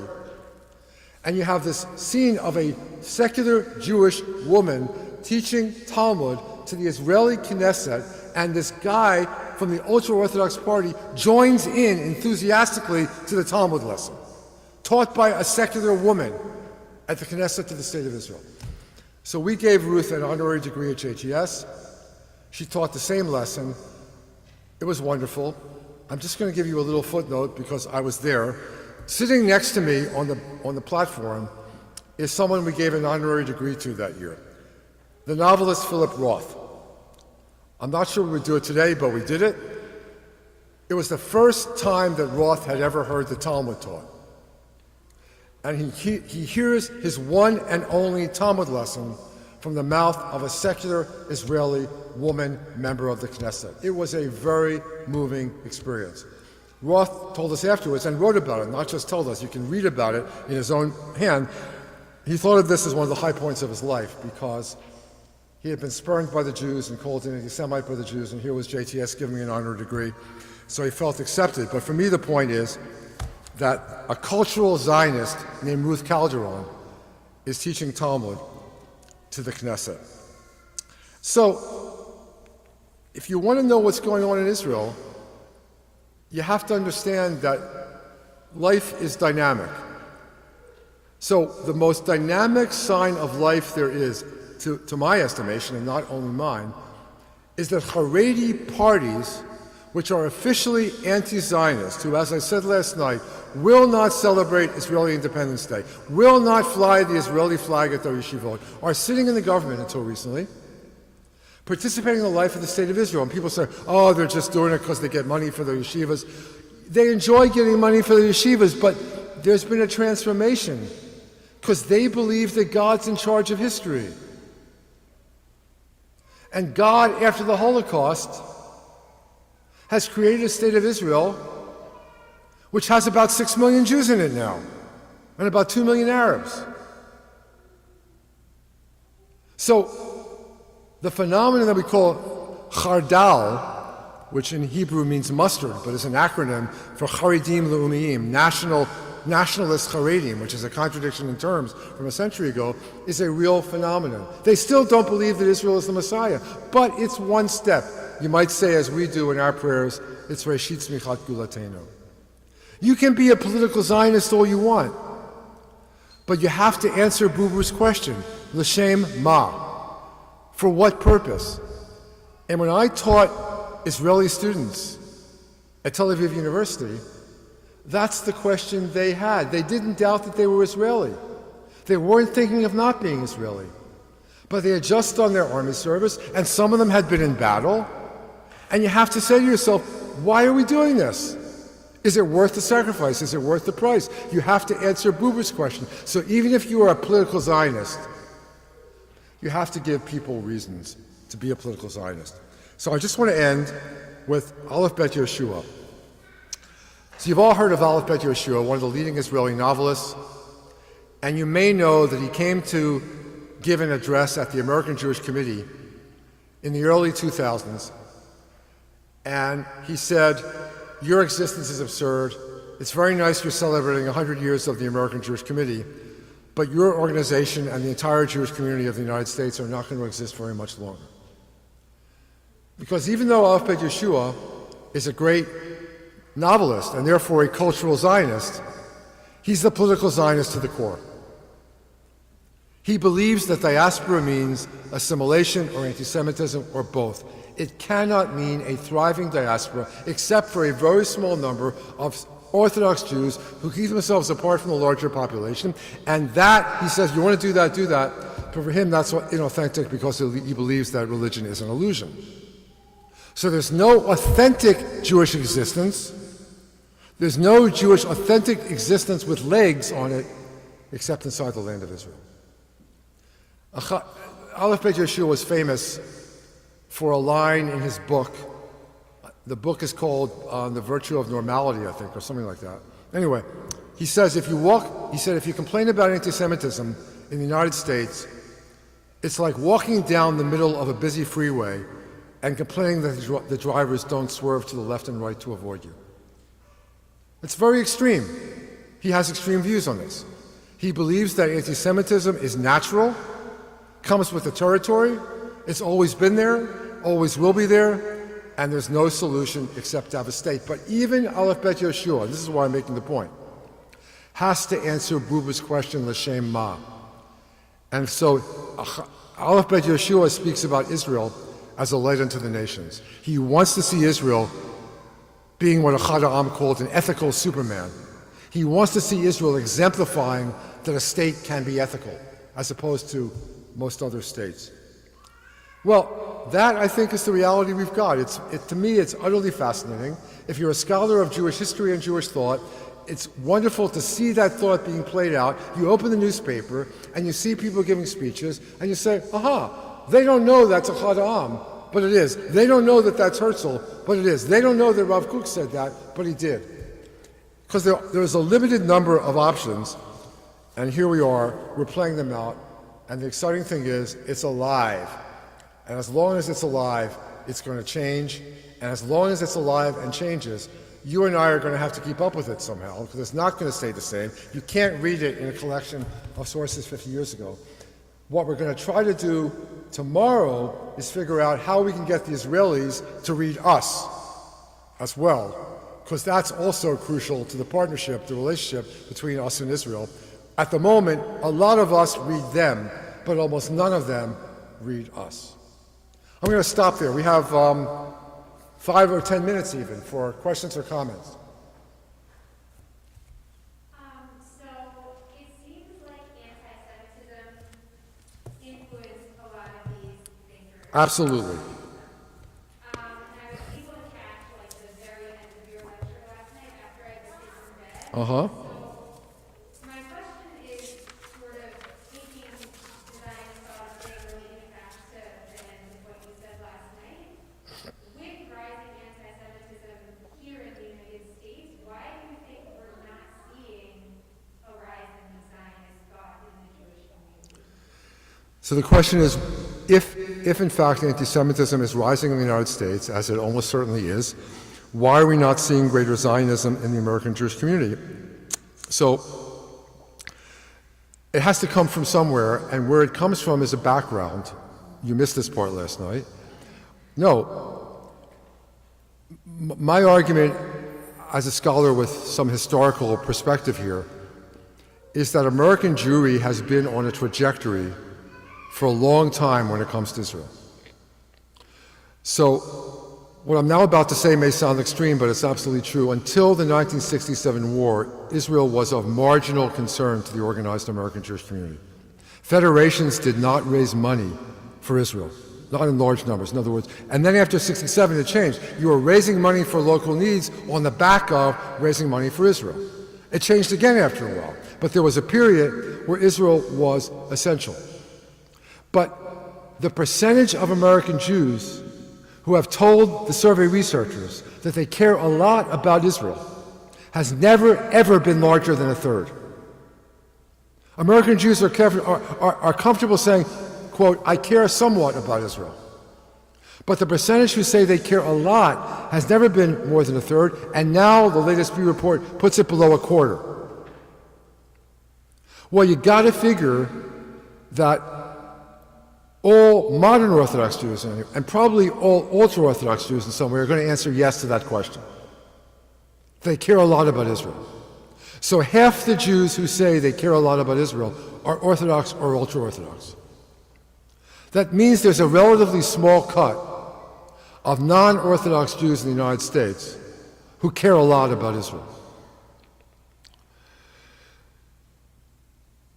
There was a significant wave of Aliyah, as you know, after the 1967 war. There is still significant Aliyah by American terms, and there's truly significant Orthodox Aliyah, modern Orthodox and Haredi, significant Aliyah. But the answer to your question is there's no pool from which this Aliyah, there's no significant pool from which this Aliyah is going to come, because the level of caring about Israel is not there. So you're going to react to anti-Semitism by fighting anti-Semitism here, or, I hate to say it, based on history, some Jews are going to respond to anti-Semitism by keeping their heads down. And I said last night, I don't know if you were here for this part, I'm a scholar of Judaism, but I've learned more from personal experience than from books. So here's a personal experience. I said last night that I was in Israel for the Yom Kippur War. What I didn't tell the story last night was that same autumn of 1973, the head of Marks and Spencer's department stores, who was a Jew named Lord Seif, there was an attempted assassination on his doorstep. And the terrorists actually fled and went on TV in Lebanon to claim responsibility for the attempted murder. And I happened to have a good friend visiting me, and he was related to the Chacham Gaon, who's the Sephardi chief rabbi of London. So when my friend came to visit, we went to pay a call on the Sephardi chief rabbi of England. And I said to him, so why are the Jews not demanding from the British government that they try to get this guy extradited? We know they're not going to extradite him, but let's at least make a fuss about it. And I'll never forget what he said, because it symbolized to me where British Jewry was at that point. He said, I wanted to, but my board asked me to speak to the Archbishop of Canterbury, to speak to the Queen, so that the Queen would speak to the Prime Minister about possibly raising a fuss about this attempted assassination. And I said to myself, this is called exile. And because of that experience and several others, I wrote a book called Exile, about the Jewish idea of exile. It made a huge impression on me. I hoped in America we wouldn't have been that way, and I think we can say that the Soviet Jewry movement in the United States was a response to the perceived passivity of Jews in World War II. I myself do not blame those Jews, because I don't think there was much of a choice in the 1940s. But the Soviet Jewry movement was fueled, I think, by Jews who said, never again. We're not going to sit passively and allow this to happen. And British Jews did not feel secure enough in 1973 to fight their government on an issue like this. We have time for one more question, I think. Yes? I'm sorry, I don't understand it. How do I think the pandemic is going to affect all this? It's made it a lot harder to visit Israel, and it's a blow to all of us who are trying to get together as a community, and it's been a blow to the Jewish people. So if you have, as I said last night, 50% of Jewish adults in the United States have never been to Israel even once, so now they can't go. Will they go in droves afterwards to make up for lost time? Some of us will. Some of us are desperate to see our friends there, and right? But I don't know. And I'm going to, I don't know, have you heard of the Jewish novelist Isaac Bashevis Singer? So he's a very famous Jewish novelist who started out writing in Yiddish, and he became famous translating Yiddish into English in America. He once gave a talk at Columbia University, and I was there. And he did this great line, which I'm going to use right now. He said, ask me any question you like, and if I don't like your question, I'll answer a different one, right? So I'm going to enlarge on your question to say, how can we possibly know what's coming 20 years from now even? And I think we can't. Because I think the pandemic and the global warming and the ascension of China and the threat to democracy, there are all these major issues that are going on in the world. And so we can't predict the Jewish future or any other future right now. So I tend to talk in terms of what we should do and not what we will do. And I think I can say comfortably that if we Jews want to remain a people in a real living sense of one people, you can't have a people where most members of the people do not know and do not care about most other members of the people. So European Jews, having suffered through the Holocaust firsthand, are much more attached to Israel and much more attached to the Jewish people than American Jews, who are always somewhat off to the side and were shielded by the ocean from the Holocaust. And so you ask American Jews, do you feel responsible for the rest of the Jewish people? And half will say yes, and half will say no. So if you're not going to feel responsible for the Jewish people, and Israel is a source of political difficulty, as it is, right? And its governments are not always doing things that we like, or doing things that Americans in general like, you're going to stay away from it. You're going to keep your head down. And this is the problem we have on our campuses and elsewhere. So I don't see the problem going away. But how COVID is going to affect us, it's just, these are all unknowns right now. Let's get to the other side of it if we can. And some of us, I listen to the same news reports you do, and there are health experts who don't believe we're going to get to the other side of this anytime soon. So, should we call it an afternoon? Thank you all.